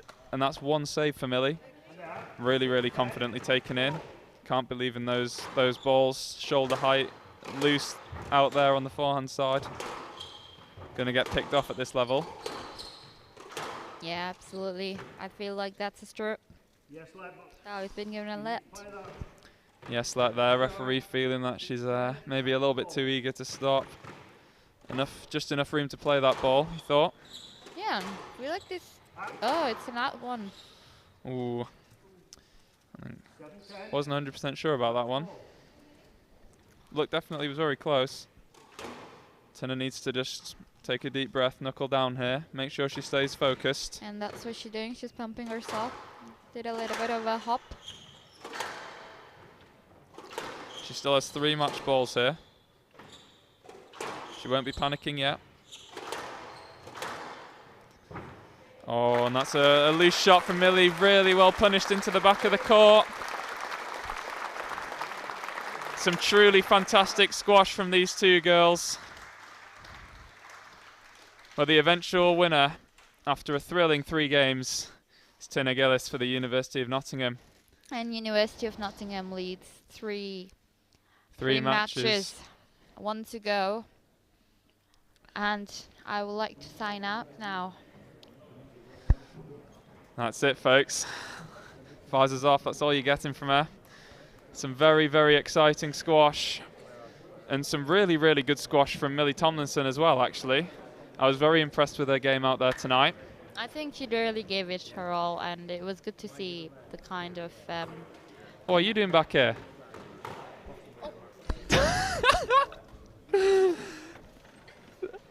Pfizer looking around, wondering who I'm talking to. It's her sneaking back into the commentary box. Said her farewells, and then she was straight back on it. Couldn't get enough. She's actually gone now, I think. Oh, she's back. Thank you very much for tonight, Pfizer. Really enjoyed commentating with you this evening. Yeah, it's always good to see and comment on these amazing PSL matches, especially at the University of Nottingham with a great platform, with a great grass court, good crowd, and a good big screen to comment from. Absolutely. It's always a pleasure to hear from you. Until next time. Until next time. Simon Herbert there, just getting himself on court. Owain Taylor and Simon just knocking up. And we'll be back in just a few minutes to see them kick off shortly.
back with me for this final match of the evening. Will, good to have you back in the commentary box. Great to be back. Really looking forward to this men's first string match. Owain Taylor of Nottingham against Simon Herbert for Loughborough. It's a top quality match. Both of these boys highly ranked on the PSA and having some really good recent results. As we said, Owain 163, Simon 110. But I think both of these boys are playing a top 100 standard of squash at the moment, to be honest with you, Will. Yeah, definitely from what I've seen recently. I think the last result, talking to Owain earlier, he said they played in January or February, and he managed to win that one 3-1. Obviously a bit different today. Was that in a PSA? League, I think, as well. Obviously different here on the glass court. Simon does love it with his short game, and Owain being fresh off his flight. Yeah, absolutely. Like we said earlier, just Owain off the plane 7 AM this morning from a pretty brutal time difference as well in Bermuda. Having been away in Canada before that as well. That's a fantastic length. Yeah, as you said a second ago, Simon Herbert certainly has a very attacking game of squash. He's not shy to fire that ball into the front of the court at all, is he, Will? Absolutely not. I think we'll see some exciting squash here. A few times where you're expecting a straight drive and he's firing it in short instead. Absolutely. As I said earlier, I think I had the pleasure of seeing Simon play down at the 5K in Birmingham just a month or two ago. And honestly, one of the single most ridiculous games of squash I've ever seen was Simon in approximately 90 seconds going 10 love up against Philip Girotta. Hit about 8 rolling nicks in a row. Literally serve, return, nick. It was one of the most unbelievable things I've ever seen. I'm not sure Owen's going to be giving him those opportunities tonight. Yeah, I think Owain's a bit of a high caliber of player. He's going to be keeping it tighter and away from those sprayed out in the middle opportunities. We can already see the flip side to Simon's personality. He doesn't mind a bit of chew with the ref. He doesn't, no. He certainly loves a bit of chat, and John will certainly give it back to him. Hopefully we get a nice, clean match this evening that all of the squash fans can enjoy. Yeah, I really don't think it's in Simon's best interest to make this aggy, and definitely not physical. He's a bit outmatched in size on there. Yeah, so Owain is he's a unit. He's an absolute unit. 6'3". Maybe. I believe our famous contemporary Owain has described him before. He has, yes. Any viewers want to go back and troll through the archives? Big Buck semi-finals 2019.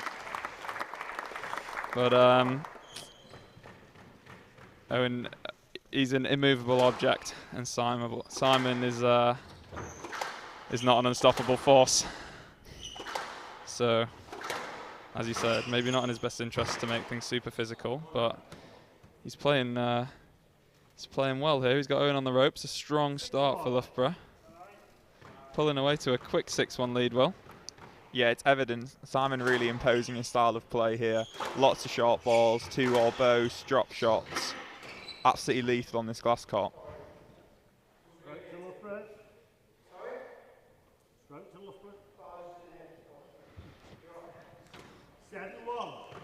Just clipping Owain, causing him to miss the ball there.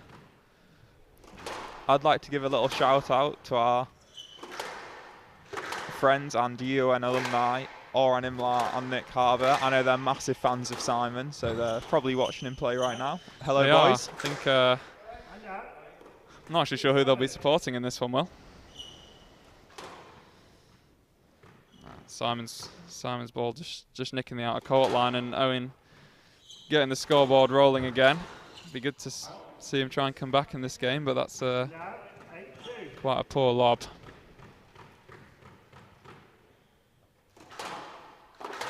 Yeah, I think it might take a while to get the legs moving and the engine going. Saying earlier, just fresh off the plane back from Bermuda today, so might be a bit stiff from the long flight. Absolutely a bit stiff, a bit sore, but that is that's the life of a professional, and this is his career, so he's going to have to get things moving if he wants to get a result tonight.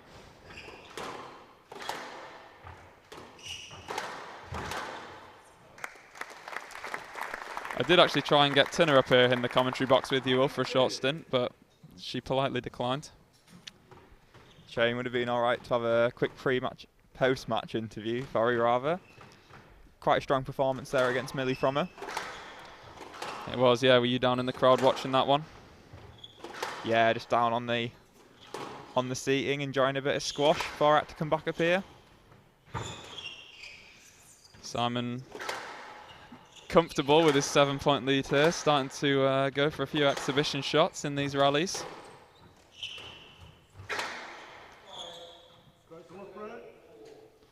Not afraid to slot for a stroke though. Potentially a little bit harsh, that one, but I think the ball was just too close to Owain. But yeah, whether Simon was ready to play that one or not, especially cross court, is a question to ask. Rapid fire first game here. Not gone the way Owain would have liked, I'm sure, but that does not look good. Simon just taking a little slip. I think he's okay, to be honest. Well, that didn't look super severe. Yeah, no contact or anything there, just pulled up on that lunge. I'm not sure if we're going to get to see that one again, but would be interesting to have a look. Yeah, it just looked like when he planted his front foot, it just slipped away from him ever so slightly. Hopefully he's just holding his ankle there. Hopefully he's okay. Oh yeah, there it is. Yeah, just jarred a bit, I think, when he put his foot down. Ever so slightly. He's walking around, shaking it off. Hopefully he's okay. Still 7 game balls for Simon.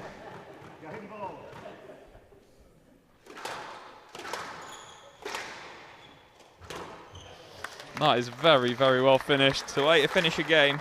Beautiful fine straight drop. Owain shaking his head. He's not happy with that performance, and hopefully we see him come out in the second with a little bit more gusto, Will.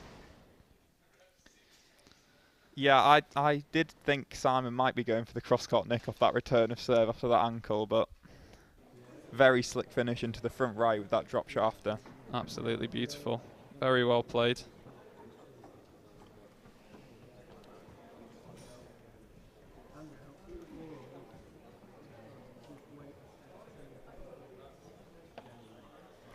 All eyes on Owain now then. Does he have the mental and physical capacity to back up from that first game loss?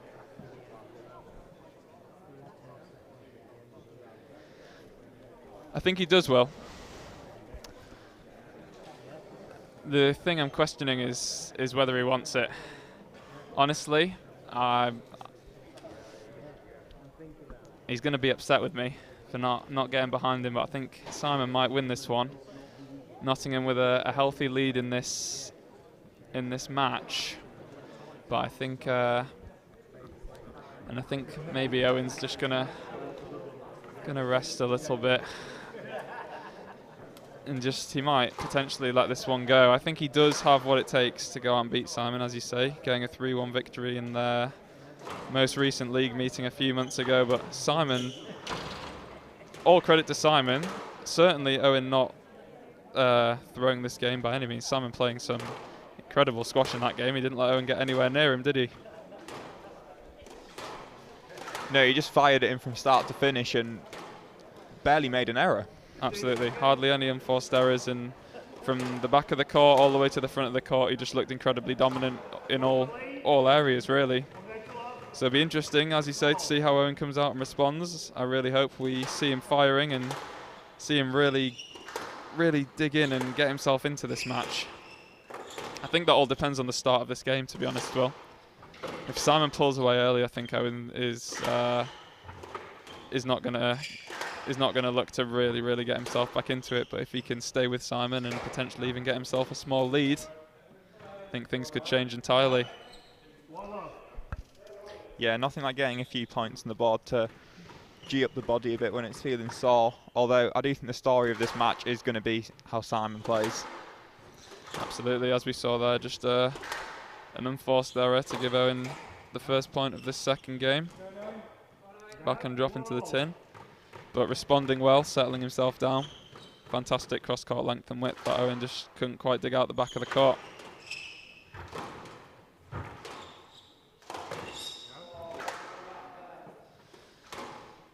So seen his name up in lights there potentially. Well, Simon Rosner-esque, the jumping slam dunk cross-court nick from the back of the court, getting fired into the floor.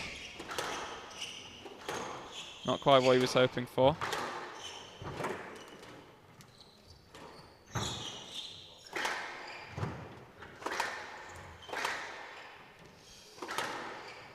Owain just needs to settle himself down a little bit here, I think, as just needs to make sure he keeps his composure when he's got chances and when he's on top. Yeah, really look to extend some rallies. You know, Simon plays a very attacking brand of squash. Clearly, as seen, he hits a lot of winners, but no one can do that all the time. You also get the return, you get the errors. Absolutely. I think it's, as I've said all night, to be honest, I think it's crucial that Owain, first and foremost, just hits a really, really good line and length. Obviously, he's won a few points here off some errors from Simon, but that was a loose, lofted ball on the forehand that could quite easily have rolled out the nick instead. Yeah, you're just really never safe against this kind of player. Even when you've got a few point cushion, when they can hit 3 nicks in a minute, suddenly you're back to tie and you don't really know what's happened. Exactly, how there's really, really difficult to respond to that and to counter that. So just taking that opportunity away from them completely is really the only thing that you can look to do against them. Playing this kind of play, all about staying solid, believing in the game plan, knowing that the errors are going to come eventually. Right on cue. There's I'm a prophet. Not a fantastic length from Owain there, but just tight enough to tempt Simon into the cross-court flick from behind himself and giving Owain an error. And a complete scoreboard reversal from the first game, but that's exactly what you were just talking about, isn't it, Will? Yeah, even on a shot where you should have a lot of control on the serve, against this kind of attacking brand of squash, you're not safe. What do you think about that decision, Will? Owain showing a lot of effort to get round Simon and get through to the ball there. Yeah, I think from my perspective, Mark has been a little up and down tonight, bit inconsistent at times. Obviously no video review system here though, so you just got to get on with it. Yeah. Clear the mind. Another error from Simon there. So a 3-point lead for Owain in the midsection of this game. Maybe getting himself back into the match a little bit. I think he might have only hit 1 winner this game and had 5 errors off Simon. I think you might be right, and just a slightly fortunate ball catching the sidewall nick there. I'd really love to see this game settle down and produce some top quality squash from these boys, Will, to finish off the night. They're both capable of playing some incredible stuff. That rally is a little bit more like it for me. Owain getting himself on top, working the ball in really nice and tight down those straight lines. Looking a little bit more like he wants it now.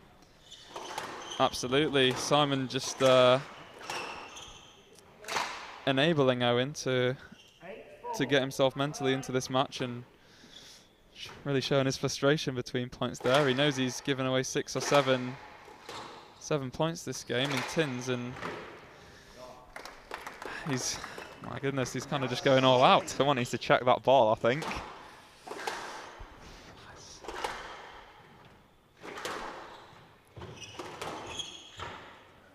That is very, very good. Supremely difficult shot to play, getting that angle right on the Aussie boast. Yeah, certainly. Don't see many of those from you in our training hits. Absolutely not. I think for any potential God of War fans out there, Owain might have the physicality of Kratos, but I think it's fair to say that Simon may share his mentality. Really, really important that Owain focuses up here and does what he needs to do, because this you know, he's let a good cushion slip when he really had Simon quite on the ropes. Yeah, we've been chatting away for a couple of minutes, and suddenly it's almost back to parity here. Absolutely, and even just in that rally there, lucky to get away with that really poor shot out into the middle.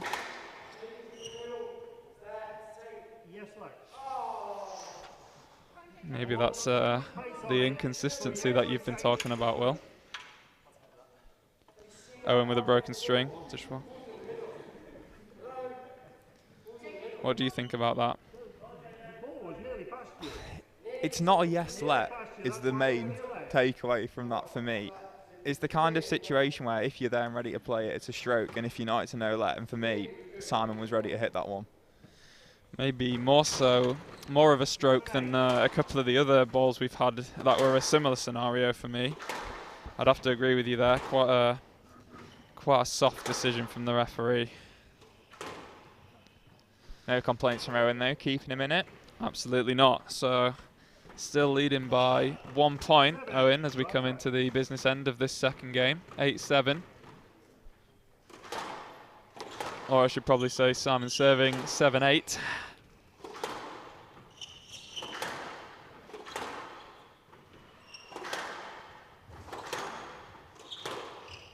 That looked down to me. Yeah, just clipping the top of the tin there, I think. Yeah, Simon conceding that one.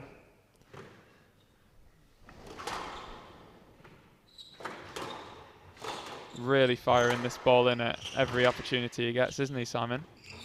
Owain doing very well to get that on the front wall. Just snatching at that one a bit, sending it up into the light. Yeah, came at him very quick at the body. Clever from Simon. I'm not 100% sure whether he intended it, but it worked very effectively. And that is an incredibly clean line. Absolutely. Owain presenting himself with a game ball. 2 game balls, Will. An opportunity here, squandered slightly.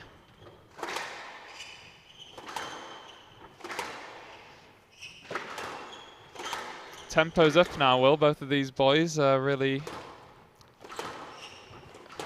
feeling this game. Yeah, Simon continuing to try and force the issue here. Absolutely. Owain wanting to take this one quickly, and Simon only being 2 points behind, confident he can fight it back.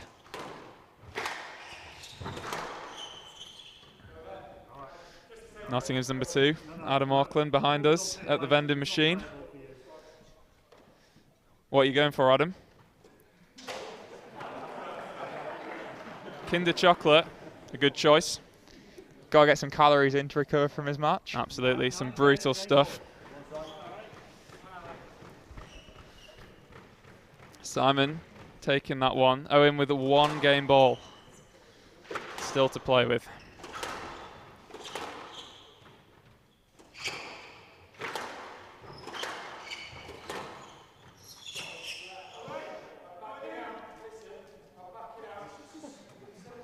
It's not a stroke for me. Not a stroke for me either. Carolina referee trying to encourage players to hit those ones. So Simon's saying, I'm just backing out, like just a let. The referee's given a let, now he's complaining. Not sure what he wants really. Neither am I, but the referee's not giving him the time of day on that one and just telling him, you know, come on, crack on with it. Must be 2 kinds of yes lets in Simon's mind. That wasn't the one that he was looking for. That was a yes let to Taylor rather than a yes let to Herbert. Brilliant whip from Owain to close out that game. Fantastic whip. Simon doing everything he could to try and put that ball on the front wall. It just wasn't quite enough, Will. And now things are going to get really, really interesting.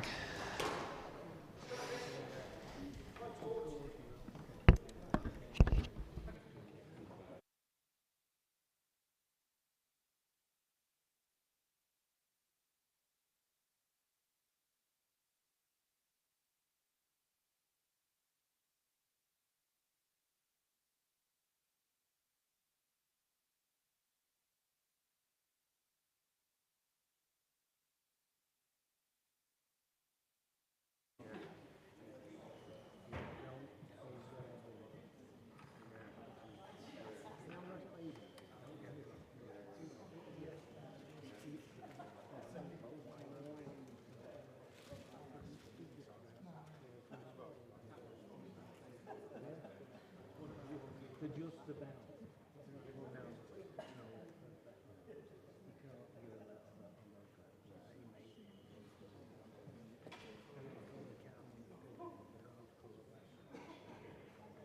No, so we'll put your data number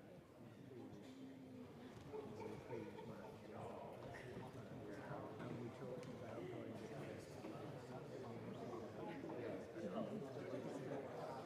no, but I'm not saying that because my explanation you probably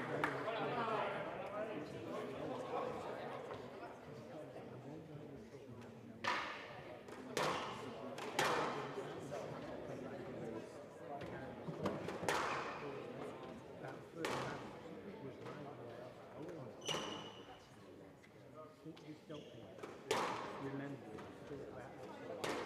15 seconds.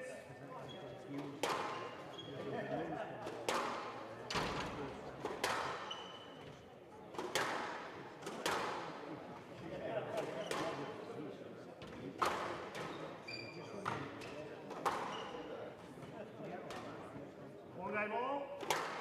Nottingham serve. Returning here for the third game. University of Nottingham kicking it off. Tied at 1-1 in this proceeding, Will. Which way do you think it's going to go? You really do love putting me on the spot tonight, don't you? Absolutely. I'm going to have to say Simon. Go on then, I'll keep it interesting. After watching that finish, I'll say Owain. Put my reputation on the line. I think what we're going to come down to here is knowing that obviously Owain's just come back and has had a very, very long day. It's really going to be a battle of whether he can keep it going physically long enough, because we know that Simon will likely be fine, while Simon tries to keep a lid on his mental state. Some good analysis and good observation.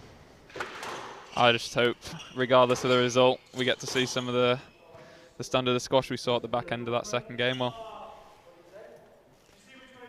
the referee giving a stroke for that one? I think so. Not sure I agree with that. It was a loose ball though. If they'd been more consistent tonight, I'd be more on board with that one. But it's been some very up and down refereeing. Absolutely, we've seen a lot of weak yes-lets. For me. Anyone who's played competitive squash through a referee before, you don't mind a bad referee in general. As long as they're consistent. As long as they're consistently bad. Because you know what you're getting. You just want to know when you stop what you're going to get, don't you? If you know that they're not going to give you the let you're looking for, then you'll play it on, and that's okay. So a stonewall stroke, that'd be definitely very interesting to see that one as a yes let. Well, I think I'd have been out my chair if we'd seen that one as a yes let, Sam, to be honest. Up in arms, bud, up in arms.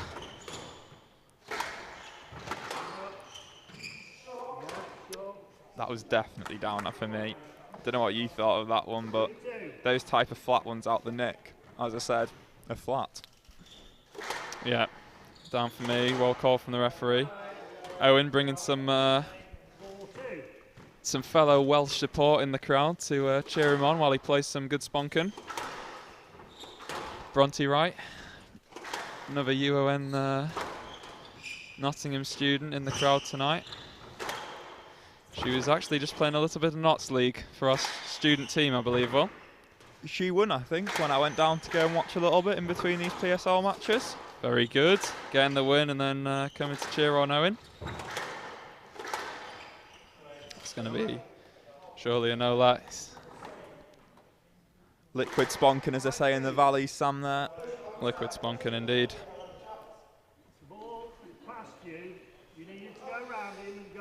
A lot of chat from Simon, lot of chat. I was just about to say, I'm not too sure that one warrants complaints, to be honest. Bit of a, he's definitely moved the wrong way for me, straight in forward and straight into Owain when the ball is firing past him.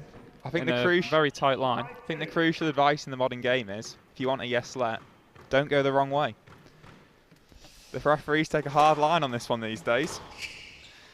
They do, and very important that you choose the correct line to the ball first time. All right, now you need to play that. He's not in your swing. for me, that's the right decision. But it is hard to accept, as you say, when the consistency has been so up and down.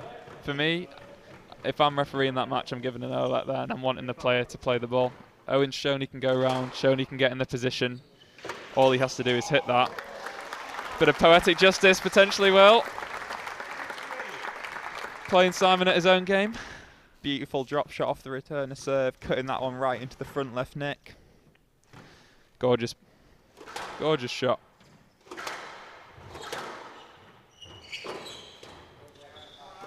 And that one's in the middle of the tin. Owen extending his lead to 4 points here in the third game. Well, some very, very positive stuff. That's well played from Simon.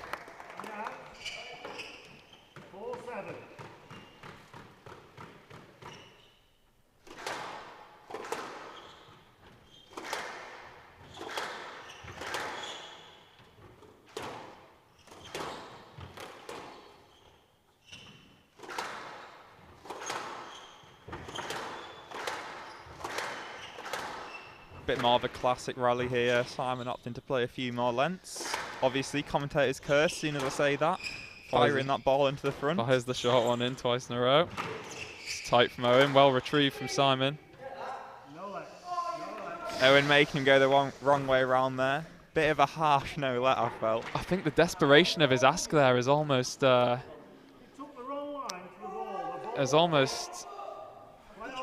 undone him. I think the referee's explanation is weak as well. The line to that ball is straight through Owen.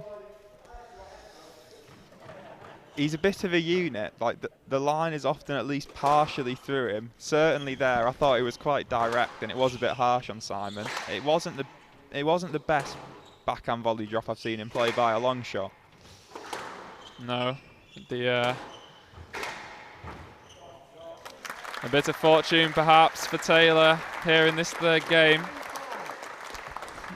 Now extending his lead even further to 5 points. 9-4 up. It's hard to see him not taking a 2-1 lead here. Simon looks like he's completely gone mentally, at least for the end of this game. Relentlessly going short. A poor error from Owen. And one game ball, should I say. Saved. Simon really, really needs to reset himself here, Will. And I think it's much, much better for him to do that at the end of this game rather than the start of the next. And this is ridiculous. Everyone, including myself, thinking that back wall boast was out on the sidewall. I thought it was out as well, but Owen ripping it into the net. And that is an outrageous finish, absolutely. UON taking a 2-1 lead.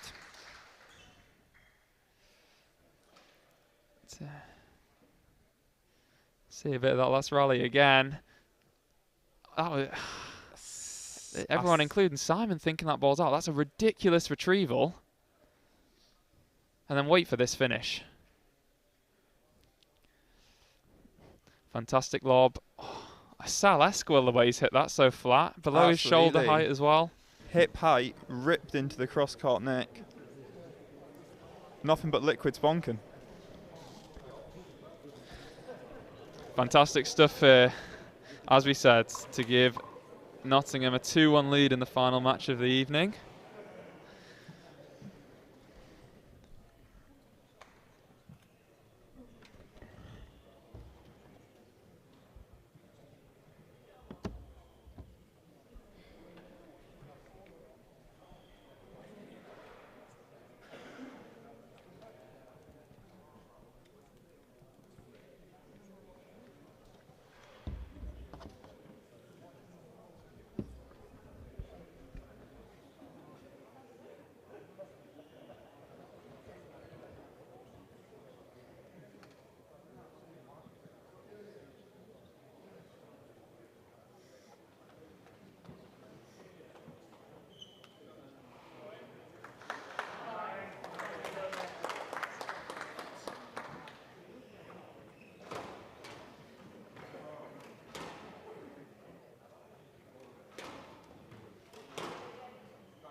15 seconds.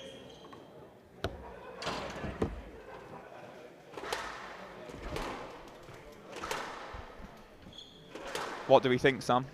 Could this be the last game of squash of the night? Nottingham lead, 2 games to 1. Nottingham I think that all depends, as we've said all night, on Simon. I really, really want to see the top quality squash that we had at the end of the second and the start of the third. You know, as a professional, like we said, ranking now close to getting inside the top 100 in the world, just sitting outside at 110. These are the kind of matches and the kind of games where he really needs to just be able to completely reset his focus. He was not in your swing. I think that's definitely wasn't a stroke, but I think that could definitely, I'd have probably given a yes let for safety there. Well, I think Simon is running around and past Owain as he's wanting to swing for the ball. Yeah, certainly some more interesting refereeing going on. They've left me speechless multiple times tonight. I'm not even sure where to go with a lot of the decisions. And you do have one of the best vocabularies I actually know of anyone, Will, so to leave you speechless is quite some feat. I did also win the UON Squash Lockdown Refereeing Quiz, so I'm a well-known figure in the refereeing side of the squash game. That is an incredibly prestigious title to hold.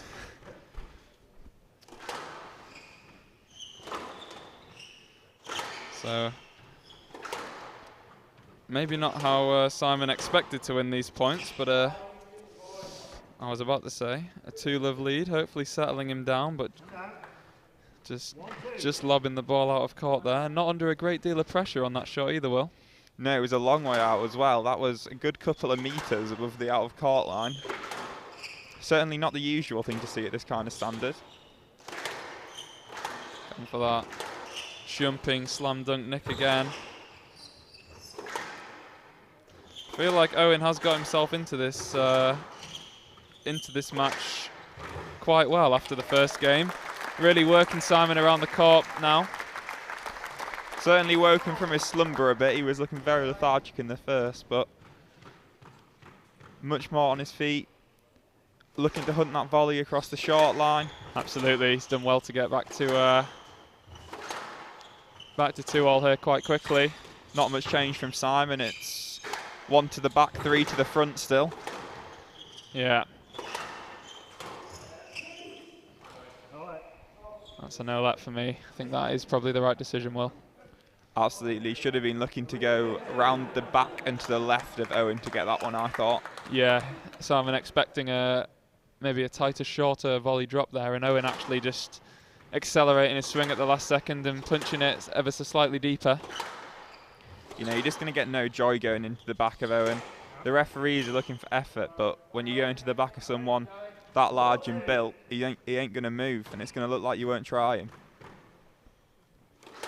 Absolutely. That is a ridiculous retrieval. I think I'd still be on the floor. We'd be winching me off with a crane if you saw me like that. Absolutely. Some very, very explosive movement. You'd never play squash again. Can barely play as it is. Owain there showing the effort that we know the referees want. Getting himself round and through Simon. Really pivotal rally here. Whoever wins this one might be finding themselves on top for the mid-section of this game. Absolutely, and it's a very, very good quality rally, and Simon with an excellent finish. Absolutely perfect, that one. Catching the nick just behind the back of the service box. Absolutely, ever so subtle bit of hold to draw. Owain just half a step forward, making that shot extra effective when it gets punched to the back.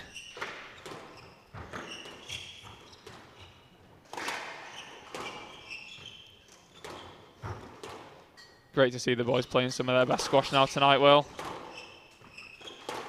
Yeah, certainly seems to be finishing the night on a high.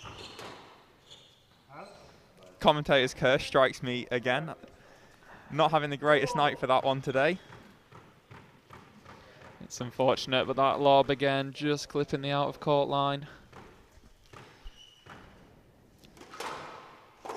there's a healthy crowd in tonight, Will, and it's going to be, you know, maybe a little bit warmer down there courtside than it usually is. Not that that's any excuse. These boys should certainly be able to adapt to conditions well.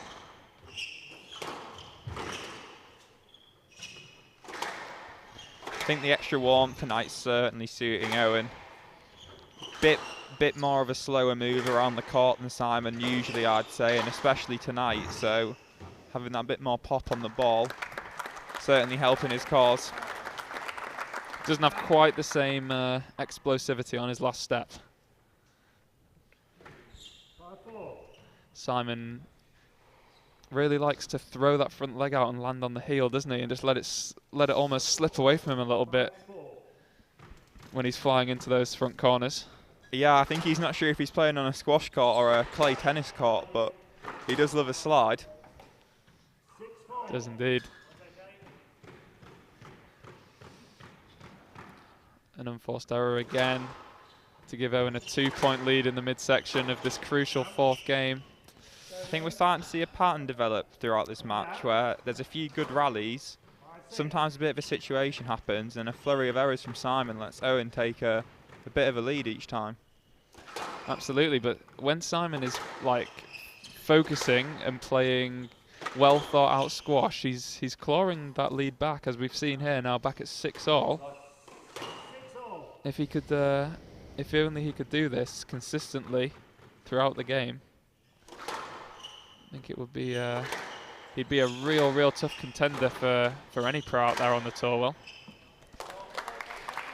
yeah, Simon on his day in a court that suits him, maybe if it's a bit more cold and deader than it is tonight, is a serious contender right up until near the top levels of the game, simply because of his ability to put the ball away consistently. I agree with Owain there. I actually think that one was down. I'm not sure if you saw that. I didn't. Do you think it clipped the tin on the front wall there? Yeah, it sounded a little bit strange and looked very low. I think you might complain about that one. Can we play that ball, please? I wasn't sure. I was onside. Yeah, the referee wanting to play that ball, unsure after Owain lost that rally whether it was up or down. There was a ball earlier in the rally at the front, but I could not be sure. You calling that one out straight away. I know him putting his hand up as well. I think if the referee is unsure, a let ball probably the right thing to do there.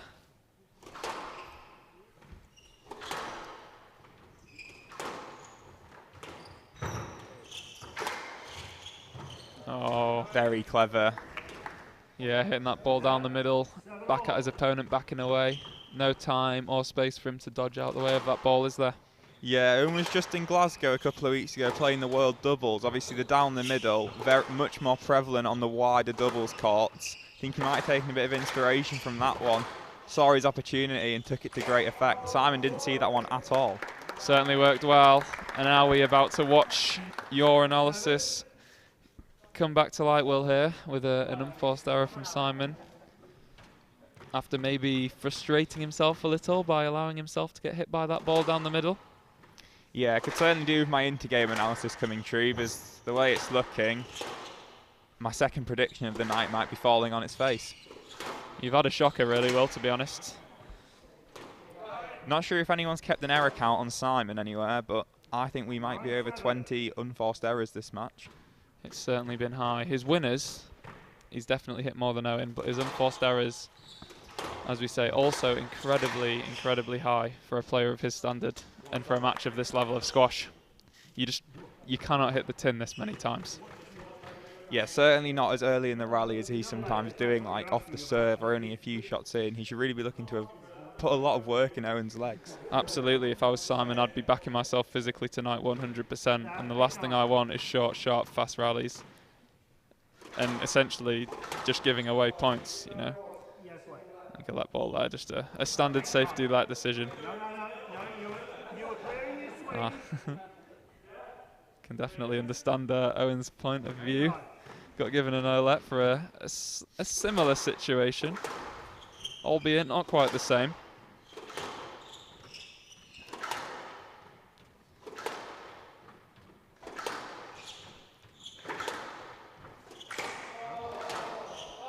And an absolutely crucial time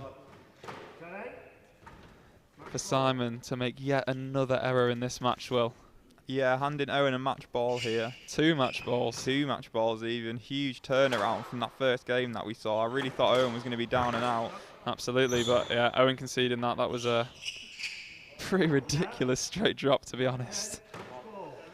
1 match ball saved. No fear at all from Simon, is that the mindset never changes. Just attack, attack, attack. Absolutely fearless squash. I wonder if he's had any sessions with Rich O'Connor.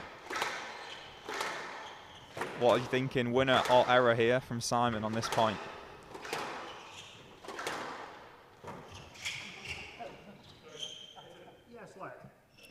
I think that's probably fair, Will.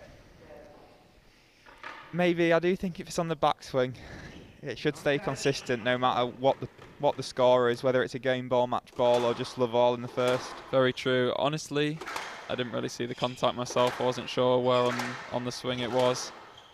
I actually think we're going to see Owen win this rally, Will, and just put the ball away.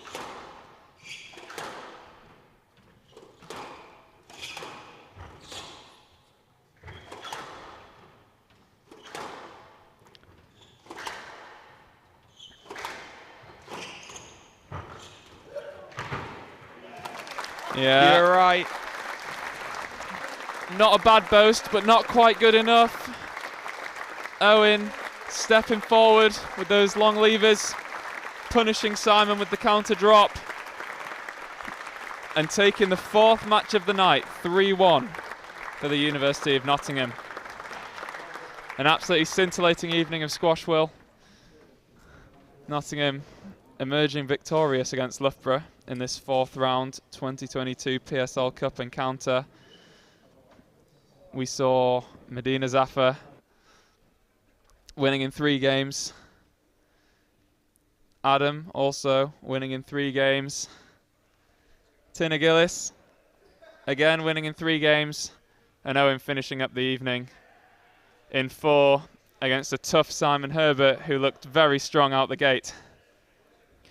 Absolutely superb night of squash. Very much enjoyed by me. Hope all our watchers have enjoyed as well. Me and Sam have had a great time. From our slightly biased position here, we have enjoyed seeing a UON win. Absolutely. But I've enjoyed just watching some top quality squash more. There are the scores on the screen to finish for this evening.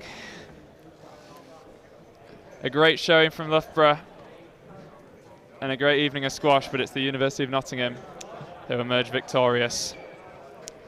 So thank you from me, Sam. Thank you very much for joining me, Will. Absolute pleasure. Looking forward to the next home PSL game. Absolutely. That's the last home PSL match of this season for Nottingham. Their next match is away against Crawley. And thank you to Pfizer as well for her stint in the commentary box and all of the rest of the team that make this possible. We'll sign off for tonight. See you all next time.